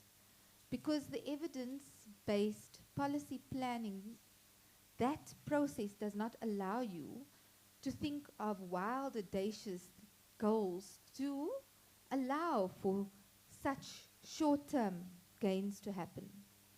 So we have to find, and I think also the National School of Governance and the issue regarding the people issue, the ethics and the leadership. The minute leaders begin to understand that it's not about it's not about me and my ego and who I am, and you are insulting me, and I am not wealthy enough, or I am not wearing, you wearing a Versace t-shirt and I'm not. It's not about that.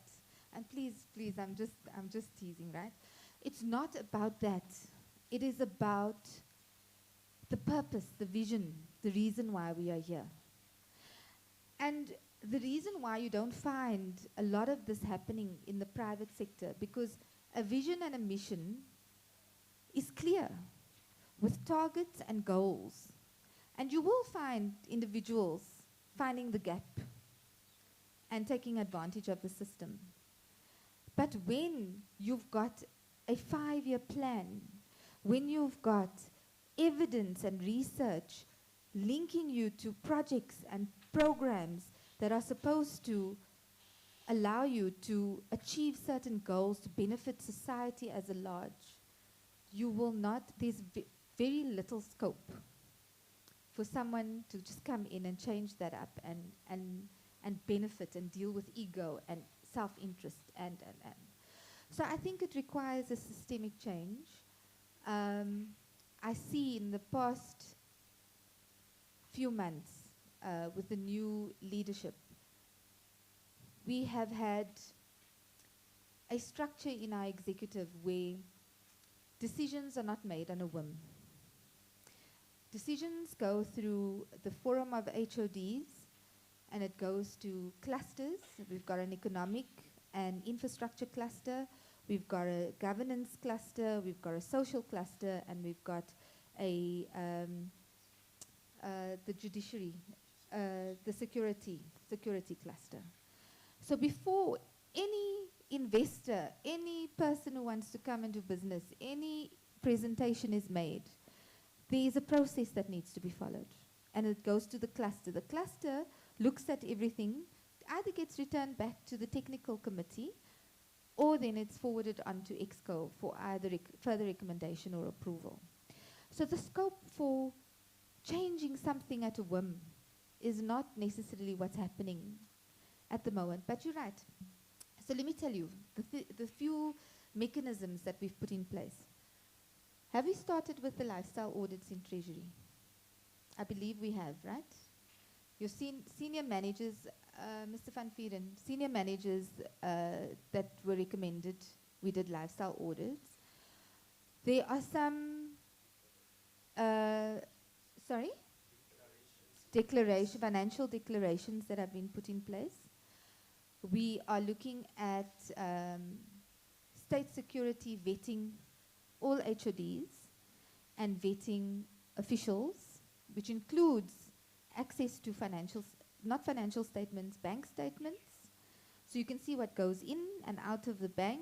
You are able to, what they do in vetting is they look on Windeed under your ID number and they can do a spider search and they see all the companies you're affiliated to.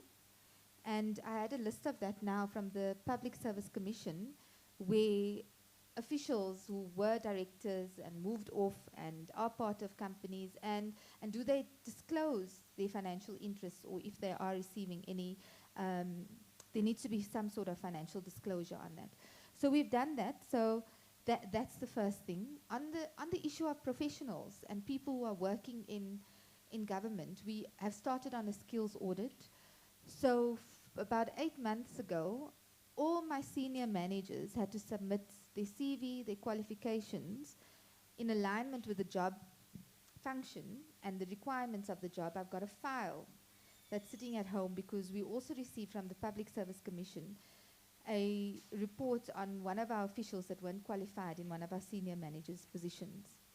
And we're working through that. That person is on training, that person is going to school, they're now completing their degree, and they will be officially qualified enough for that position. But you were right. There were systems that were not in place that allowed the freelancing to happen, that allowed for the gaps to be there so that we could just manga do this and that and the other. And the role of government is to consolidate and to make sure that the state is protected and allows for regulations and legislation to place some system in controls and the environment in which we handle state resources and, of course, the vision of the state. We've also got a professional database. So there is, at the Office of the Premier, we've got a database of all those individuals who have got degrees and unemployed, but we've also got a professional list of free staters who are nurses, doctors, economists, engineers, and.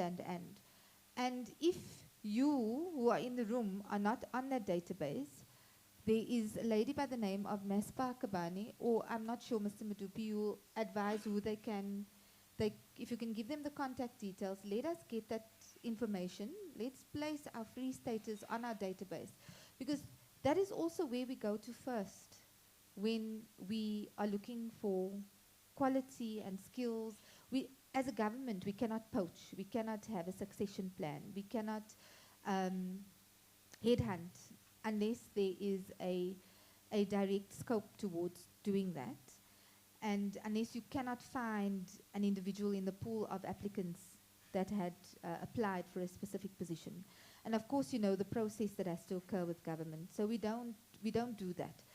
But we do have a database. So if you didn't apply and we're unable to find anyone in that scope, we look at this database, we look at 2 or 3 or 4, 5 qualified people, we call them into an interview, and we are able to interview in that regard. So there is a professional database that is there. I also spoke a little earlier about ring fence policy. there are three aspects to this that we are working on. Firstly is the bill, the Economic Development Bill. What we are doing, and it's under public participation at the moment, it's actually, I think about 4 or 5, the legislature will tell you where the bill's at, but we have done some public participation. I think we're at the closure now, and then the report needs to come to be tabled in the provincial legislature. 70% of producers in the province, so we're saying that as a government, the reason, and I can bring this to the agri-park issue as well. The reason where government failed in the past was we fund manufacturers in our industrial parks. Where's FDC and the rest of the guys? We fund them in our industrial parks in Puta de Chaba, Botshabelo, the SEZ or wherever, Tabanchu. And we leave these guys just to do their thing. Instead of saying, as a government, these are our most procured items. We need clothing, we need waters, we need toilet paper, we need this, we need that. Where are our local producers or suppliers? So 70% of our main supply must come from Free Staters, and starting with manufacturers first. So that is what the bill recommends, or it's going to be legislated if Parliament, if our provincial parliament or provincial legislature approves it. And that then is a basis, is a start towards driving manufacturing and driving an incentive for industry. Because the challenge that any investor wants to ask in the first place, okay, if I'm going to put A-frames for housing, are you going to give me a housing contract? And we're saying, no, we can't. We can't because you have to go through a process. There's supply chain processes, right? But this policy creates this environment. This bill will create an environment to make sure that it's an incentive for somebody to come and produce in the Free State so that the Free State market could be government first. And that talks to the agri-park. The market wasn't there. Firstly, beef.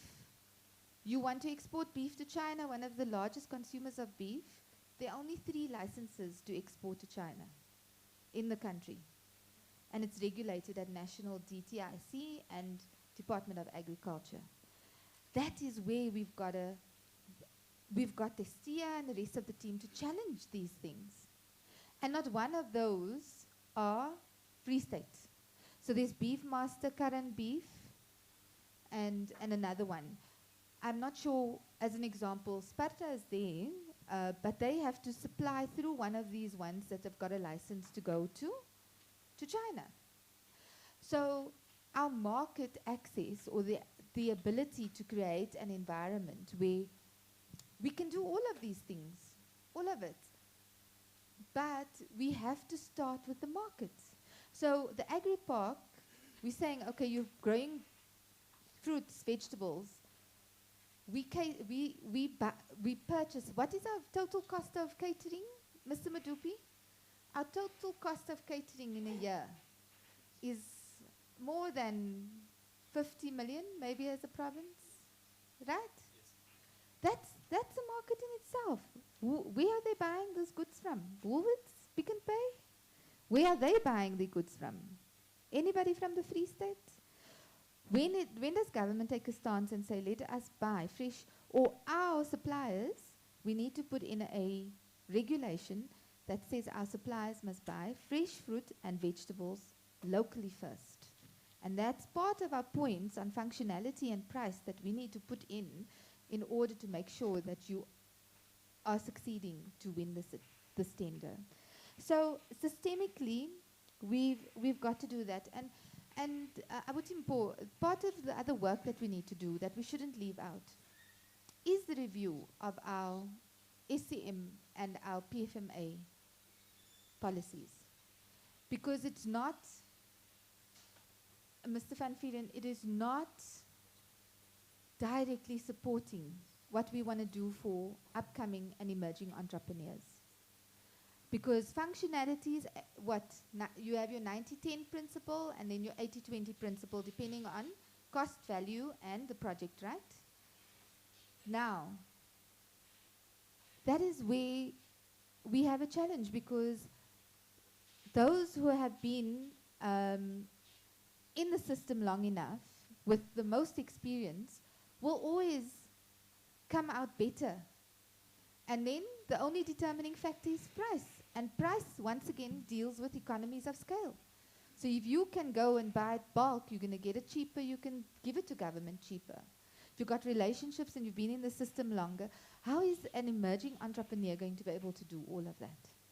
Unless they have been in the system long enough and know the areas that we need to look at when we award these tenders. The Free State Growth and Development Strategy, the researchers are here. I know that there's some teams who are working on it. We should have an updated research. The first draft presentation is in October. The University of the Free State is working with the Premier's office on that one. So yes, the last Free State Growth and Development Strategy was still in former Premier, late former Premier Beatrice Marshallstein. There was a review, but it hasn't been commissioned during the former Premier Mahashule's time, and now we are concluding under Premier Dukwana's time, the October. I think the first draft is in October. Who's working on that project? Who is it? So the first draft must be presented to EXCO in October. Then your question on your crime prevention strategy, 100%. Do we have anybody from SAPS here? SAPS? So I think there's a move, welcome ladies, I think there's a move towards consolidating research in our province. We want to create one mega hub of research in our province, and all research teams will fall into that. And that crime prevention strategy should be part of reviewing all of these policies that we've got. We have to do an overhaul on all our policies. Otherwise, the system's not going to change. It's going to remain the same. Because the AG looks at your performance and audits you against the policy.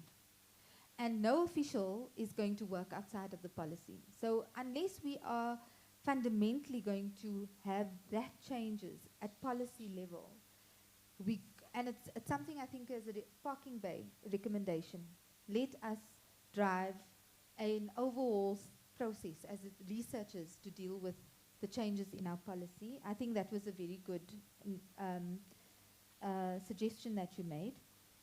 Municipalities, they were invited. Centlic and state-owned entities were invited. Business, I know I've got a list. I've got stakeholders that I've specifically in corporate and private sector and all sectors. So, yes, you're right. It's either they're not interested, or this might be too boring, or for municipalities, implementing government strategy on facts might not be important to them. And it's something that I think is we have to address that. We have to change the thinking of leadership in government. And this is what I've been trying to do for the past year. When I go visit municipalities, I say to municipalities, why is it that a municipality, when they're thinking of running a municipality, it's about, this is my budget and this is how much I can spend. Not, this is my budget, this is how much I must invest to earn in order to spend. So revenue targets are not an issue for municipalities. Driving investment into trading services, which is your key fundamental areas that needs to generate you income and taxes to make your municipality profitable, is not an interest to them. It's about, I'm receiving equitable share of X, I receive taxes of X, this is my budget, I need to make my budget balance, I need to spend so much. And already plans on expenditure is there, but not plans on investing to have a return or growth in your municipality.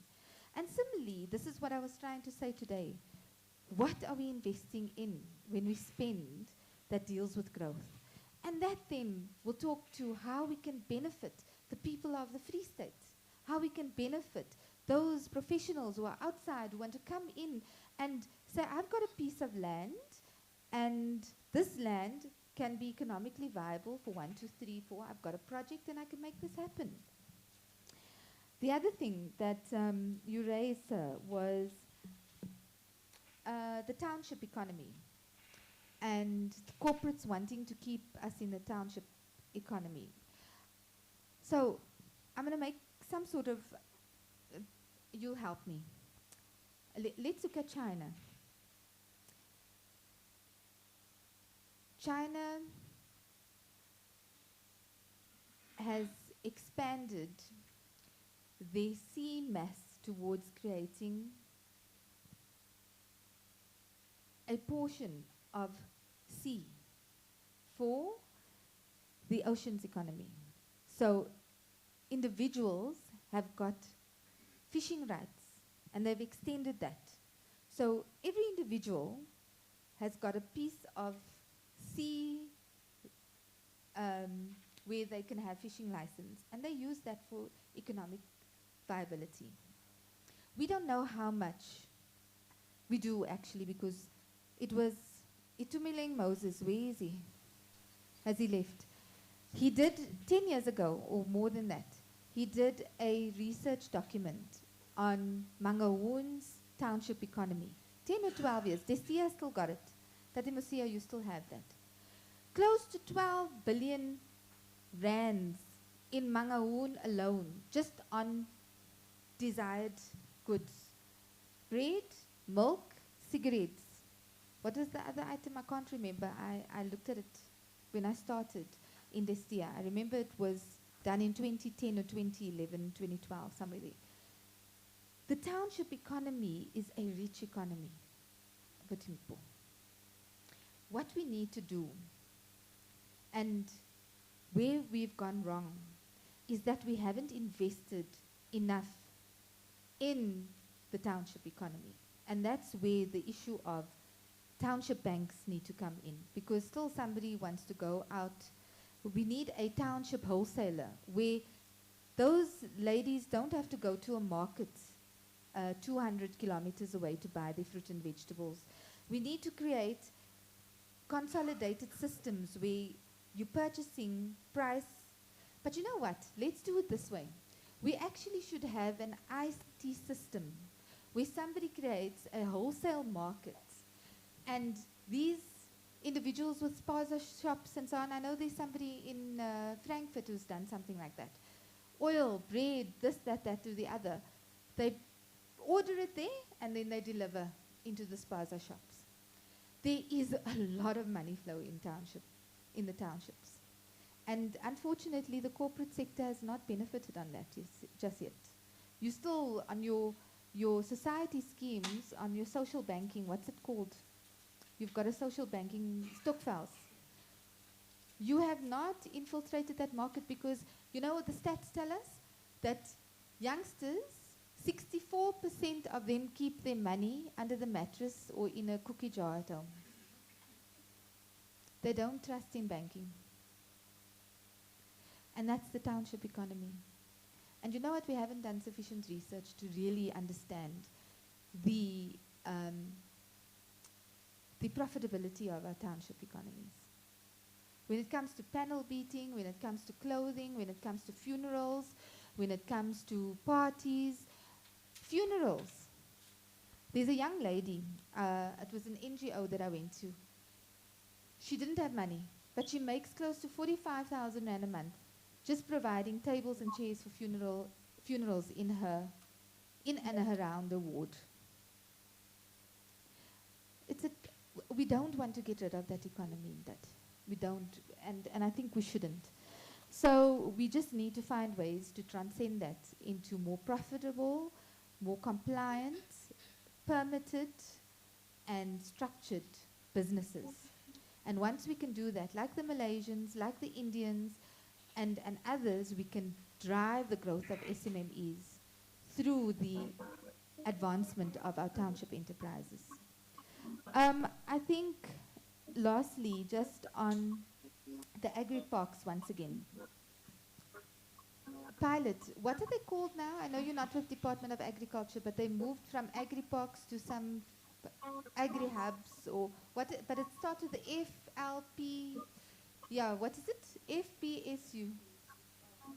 Farmers Support Units. So they've re-engineered the program. And I think that is something that we need to talk about. That re-engineering of the program, what is its impact? What's the outcome? What do we want to achieve out of it? And how is that going to benefit us going forward? Colleagues, I can't keep you here longer. I still want to listen to Dr. Masejo, and then I am going to have to run off. I hope I was able to answer any of you all of your questions, but you're welcome to grab me outside, and yourself from the weekly, we can do that, but I just want to listen to this presentation and then we can do that. Is that okay, Ntati? Sure.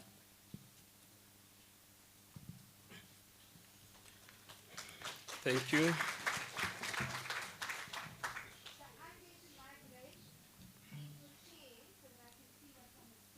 Just before MEC, we have some present for our presenters. If you can just join us when we issue those.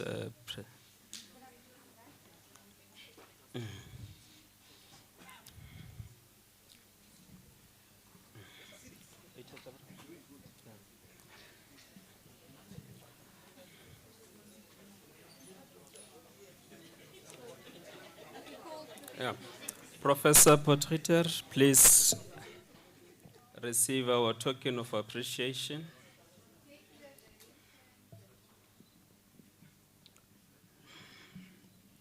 All right. Dr. Pukunsi.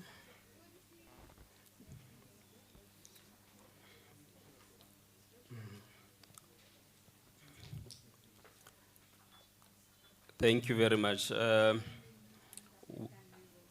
We are sponsored by Nedbank.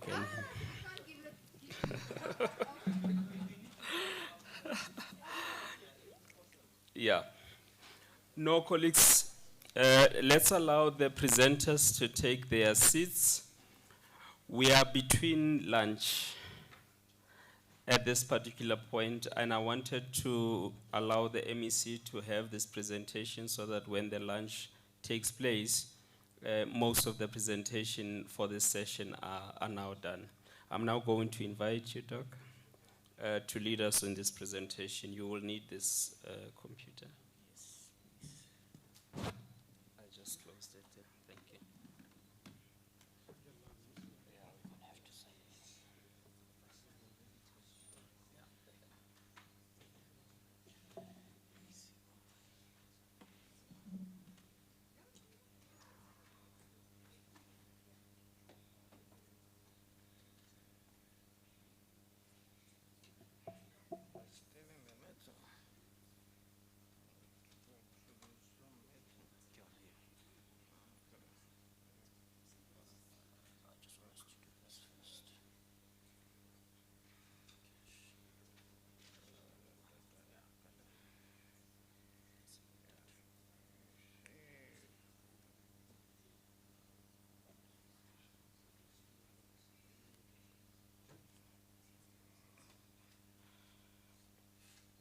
Sure.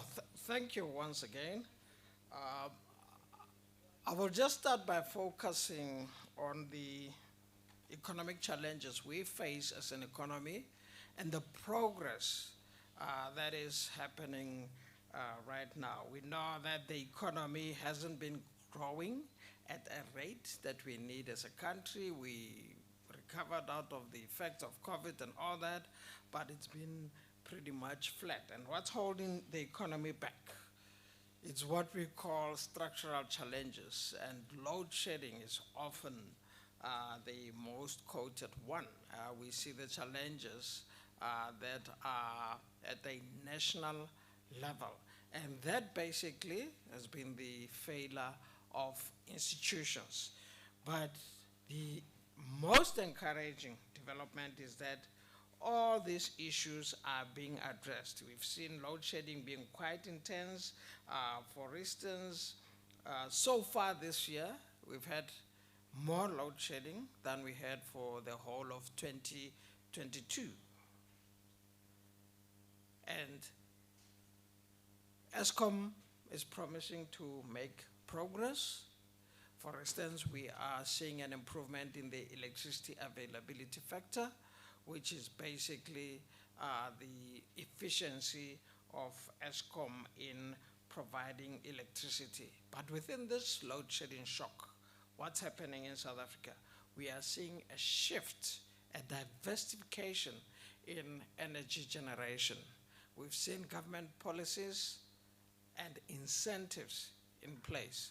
For instance, government policies right now are that the private sector is free to invest in electricity generation as much as it wants.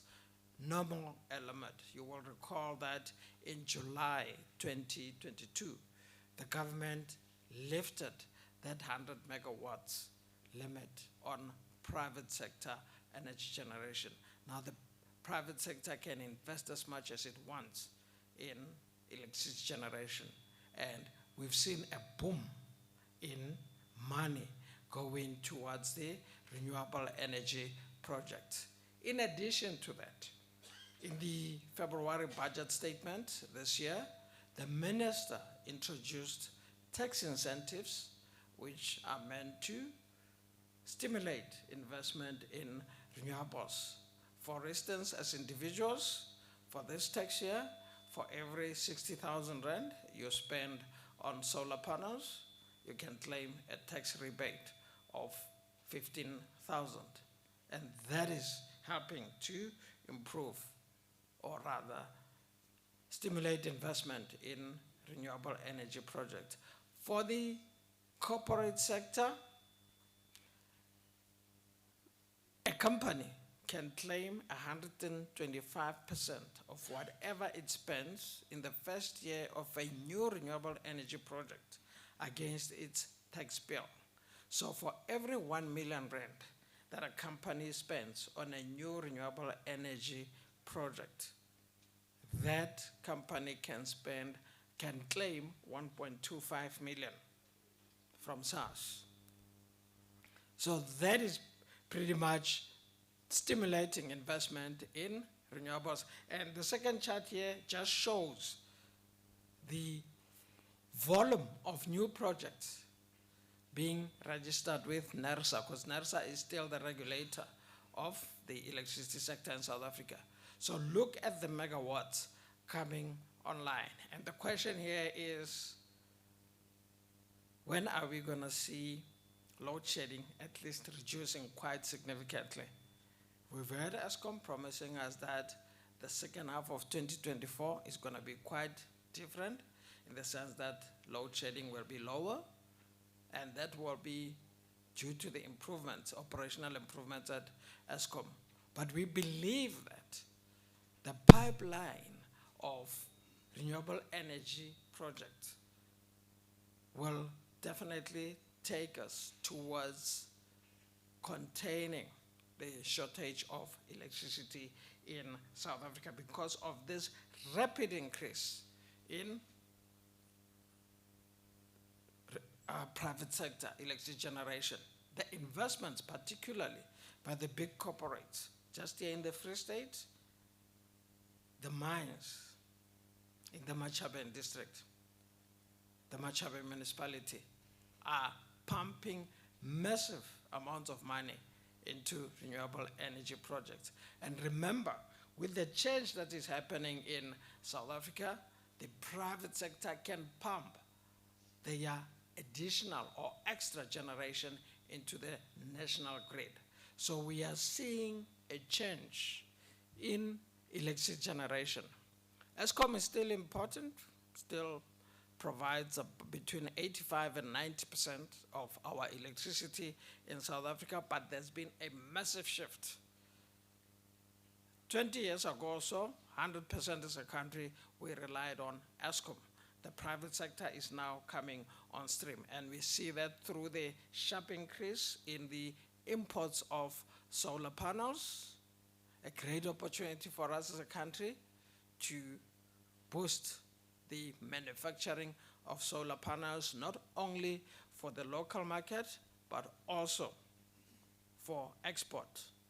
The batteries, battery technology is improving quite rapidly, relying a lot on platinum, South Africa is the world's #1 producer of platinum. So as a country, what are we doing to take advantage of that? And the establishment of the National Transmission Company. You know, the gentleman there, Mpo, if I recall your name, were complaining a lot about money flowing out of the Free State a lot. But if you look at the location of the geographic location of the Free State in South Africa, you will see that it's quite strategic.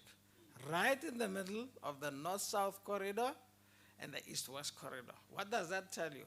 That the money which flows through the country, right, passes through the Free State. Now, how do you capture it?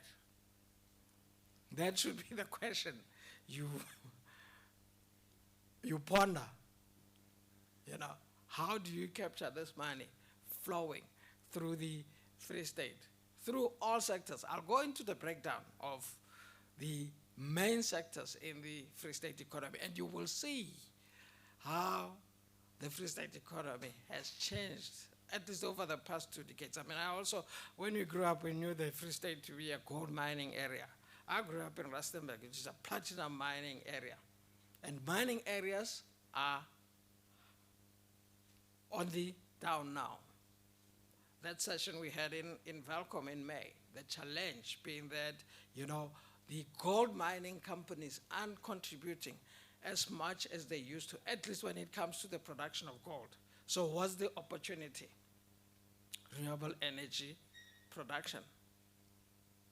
Mines investing heavily in renewable energy projects for their own consumption, but then again, they can feed into the national grid.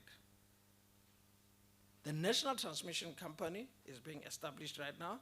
Remember that Eskom has been broken down into 3 units: generation, transmission, and distribution. This National Transmission Company is going to run the national transmission network and expand it. And independent power producers, like the mines, will be licensed to sell their electricity generation into the national grid. And that's an economy on its own. So the structure of our economy, amid all these challenges, is changing. Electricity generation is expanding, and it's going to be a massive economy on its own. Not just an economy, a subsector of the economy dominated by Eskom. You're going to have the private sector playing a very significant role. It brings in what we learned this morning, network governance, the role of the private sector in boosting investment in infrastructure. And what we're seeing happening in electricity in South Africa is the public-private partnership model, which has worked wonders for us, by the way, in some sectors. For instance, the road concessions, the N1 concession, the N4 concession, the N3 concession. So we can take that to the electricity sector and get the economy growing. So the National Transmission Company is going to invest in the expansion of the national electricity network. And in that way, load shedding will be a thing of the past quite soon, hopefully. The other challenge is the poor state of the rail network and, of course, the ports. As a result of that, we've seen bulk commodities moving to being transported via roads. A statistic that's always quoted is that in 2017-2018, Transnet Rail was transporting about 250 million tons of bulk commodities. 2022, that figure was only 149.5 million tons. So a significant decrease. But the rail network needs to be sorted out because it's cheaper and even safer to move the bulk commodities via the rail network instead of through the roads. So we are seeing all those improvements happening. The economy under a lot of pressure there. The key sectors we can see, mining, manufacturing, and electricity production is starting to pick up. And that is a very, very positive development. But in this economy, it's not all doom and gloom.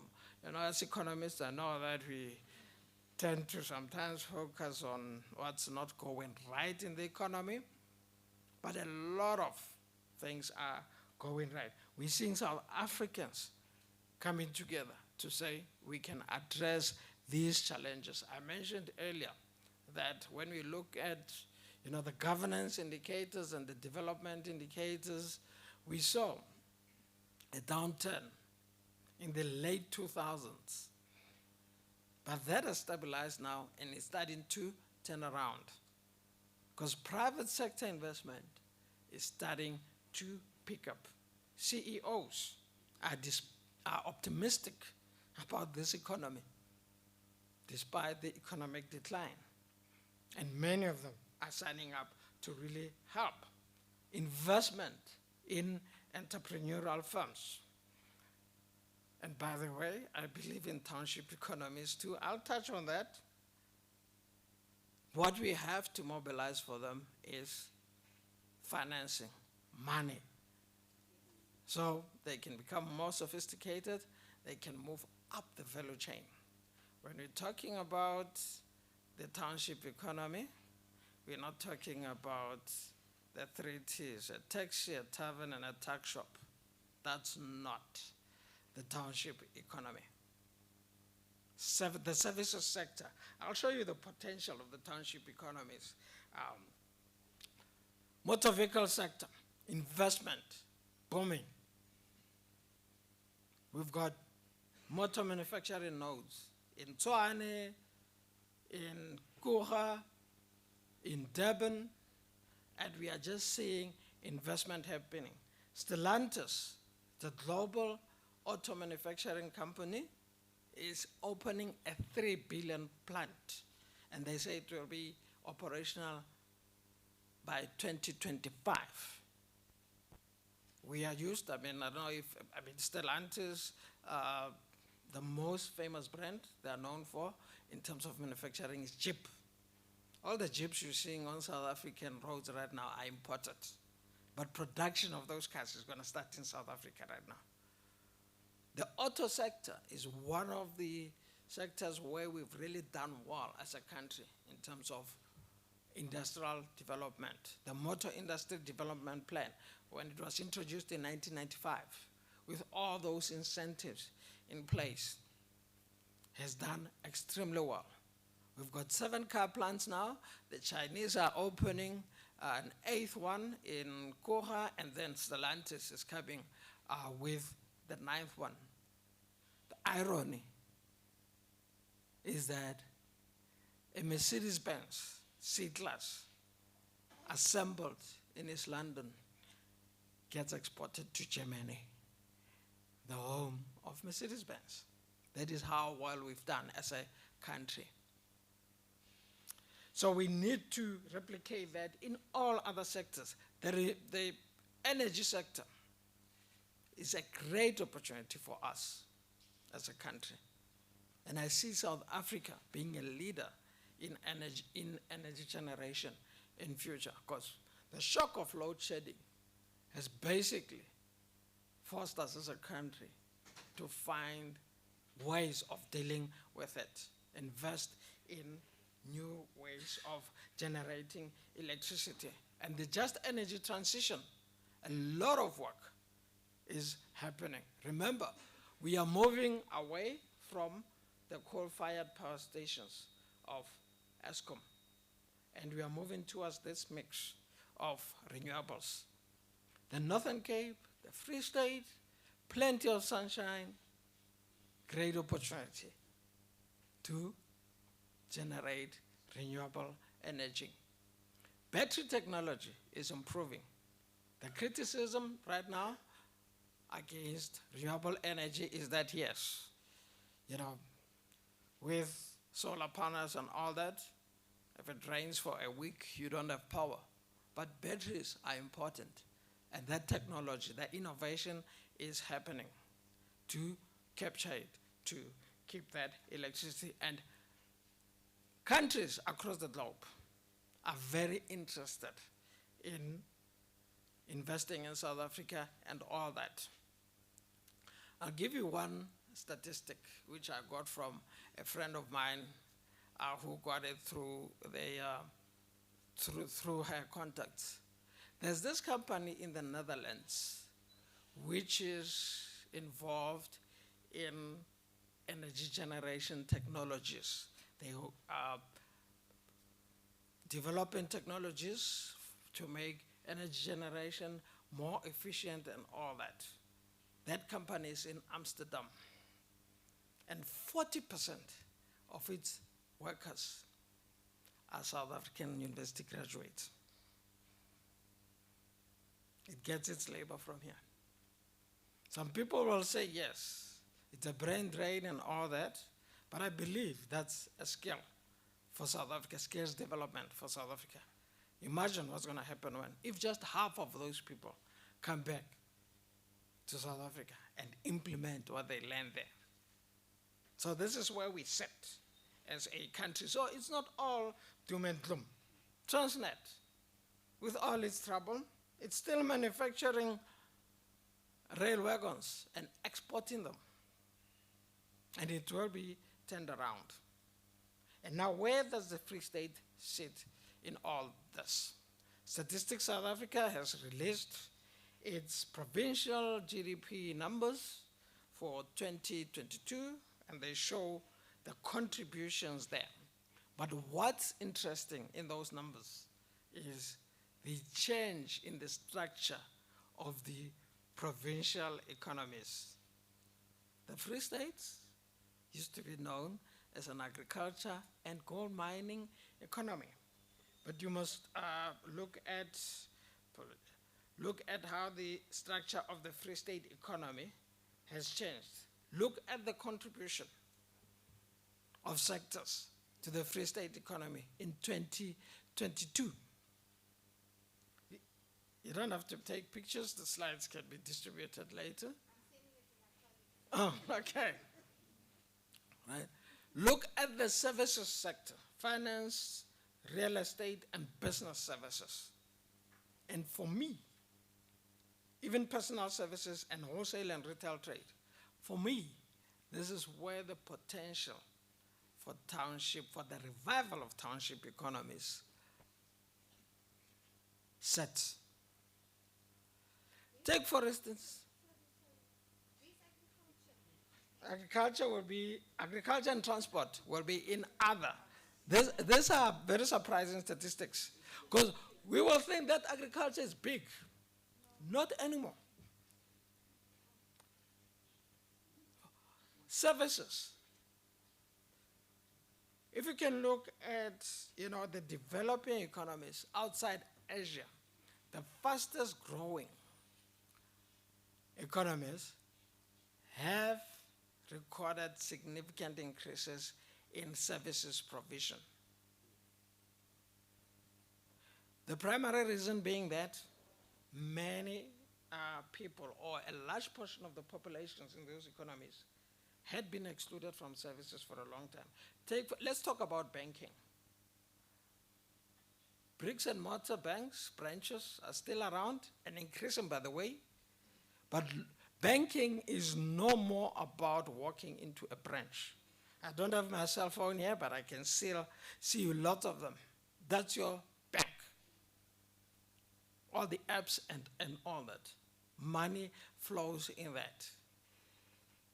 And now the bank does not have to move into a township. Money flows within that. So the services sector has boomed. And even with technology, there were fears that, technology was going to kill jobs in the banking sector, for instance. Not at all. Technology has actually boosted jobs in the banking sector, because with all these developments, banking has become cheaper and more accessible. And now the township economy needs to be integrated into that.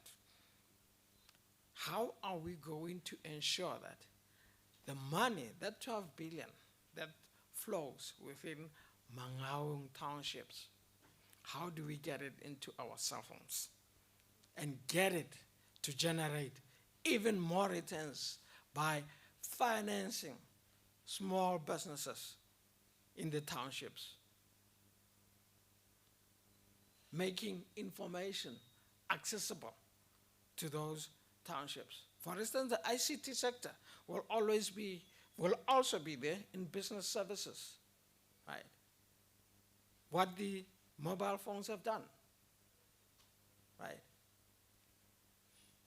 Small entrepreneurs have got access to information from across the globe on any sector. So that's the potential of the services sector. We've seen a shift, for instance, due to COVID, in retailing across the globe, deliveries. And I saw an article, by the way, I think it's in Guguletu in Cape Town. Some young guys out of tertiary education saw a gap. What do? They use bicycles to offer a delivery service.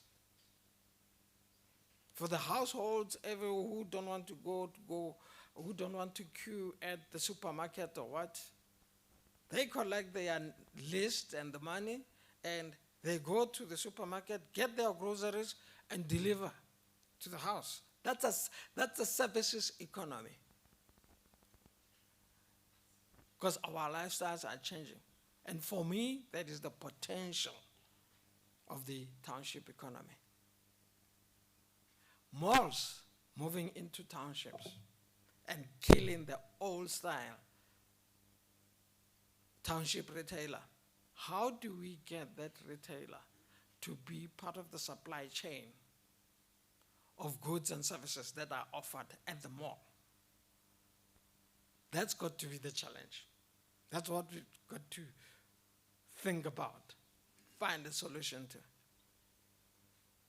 Because there's massive potential in these economies. And I talked about, community banks formalizing the flow of money within the townships. Because a bank is basically a group of people putting money together, paying us to manage that money, and, we pay them a bit of interest.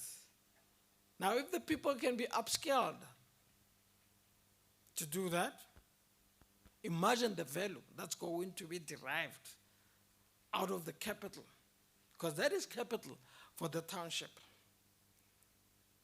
Capture it, that spider web mentality. Capture it, it must stay there. And it must just not wait for the December distributions. Take a more long-term approach to investing that capital. So the services sector in the Free State has got massive potential. The other includes transport and energy generation. I think I've got something, Colloquium here and all that. But if I may just go back, in about 5 to 10 years, when these renewable energy projects being developed in the Free State now start pumping, check how this picture, you must look at how it's going to change. That's the dynamism of economies. It's going to change. It's often said that half of the jobs that are going to be performed or done in 20 years' time haven't even been invented.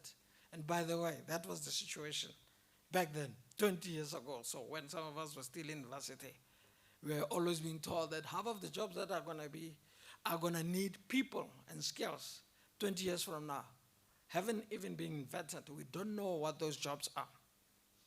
AI threatens, yes, some jobs and all that, But I always believe that every single function by a computer needs a human being, not only to develop it, but also to service a human being. So what's going to change is just the way we live our lives. Not having to leave home to get a loaf of bread or a pizza, but you're still going to need a human being, either to control the drone, to bring it to you, or to bring it themselves. And they are, the consumption, in my opinion, the consumption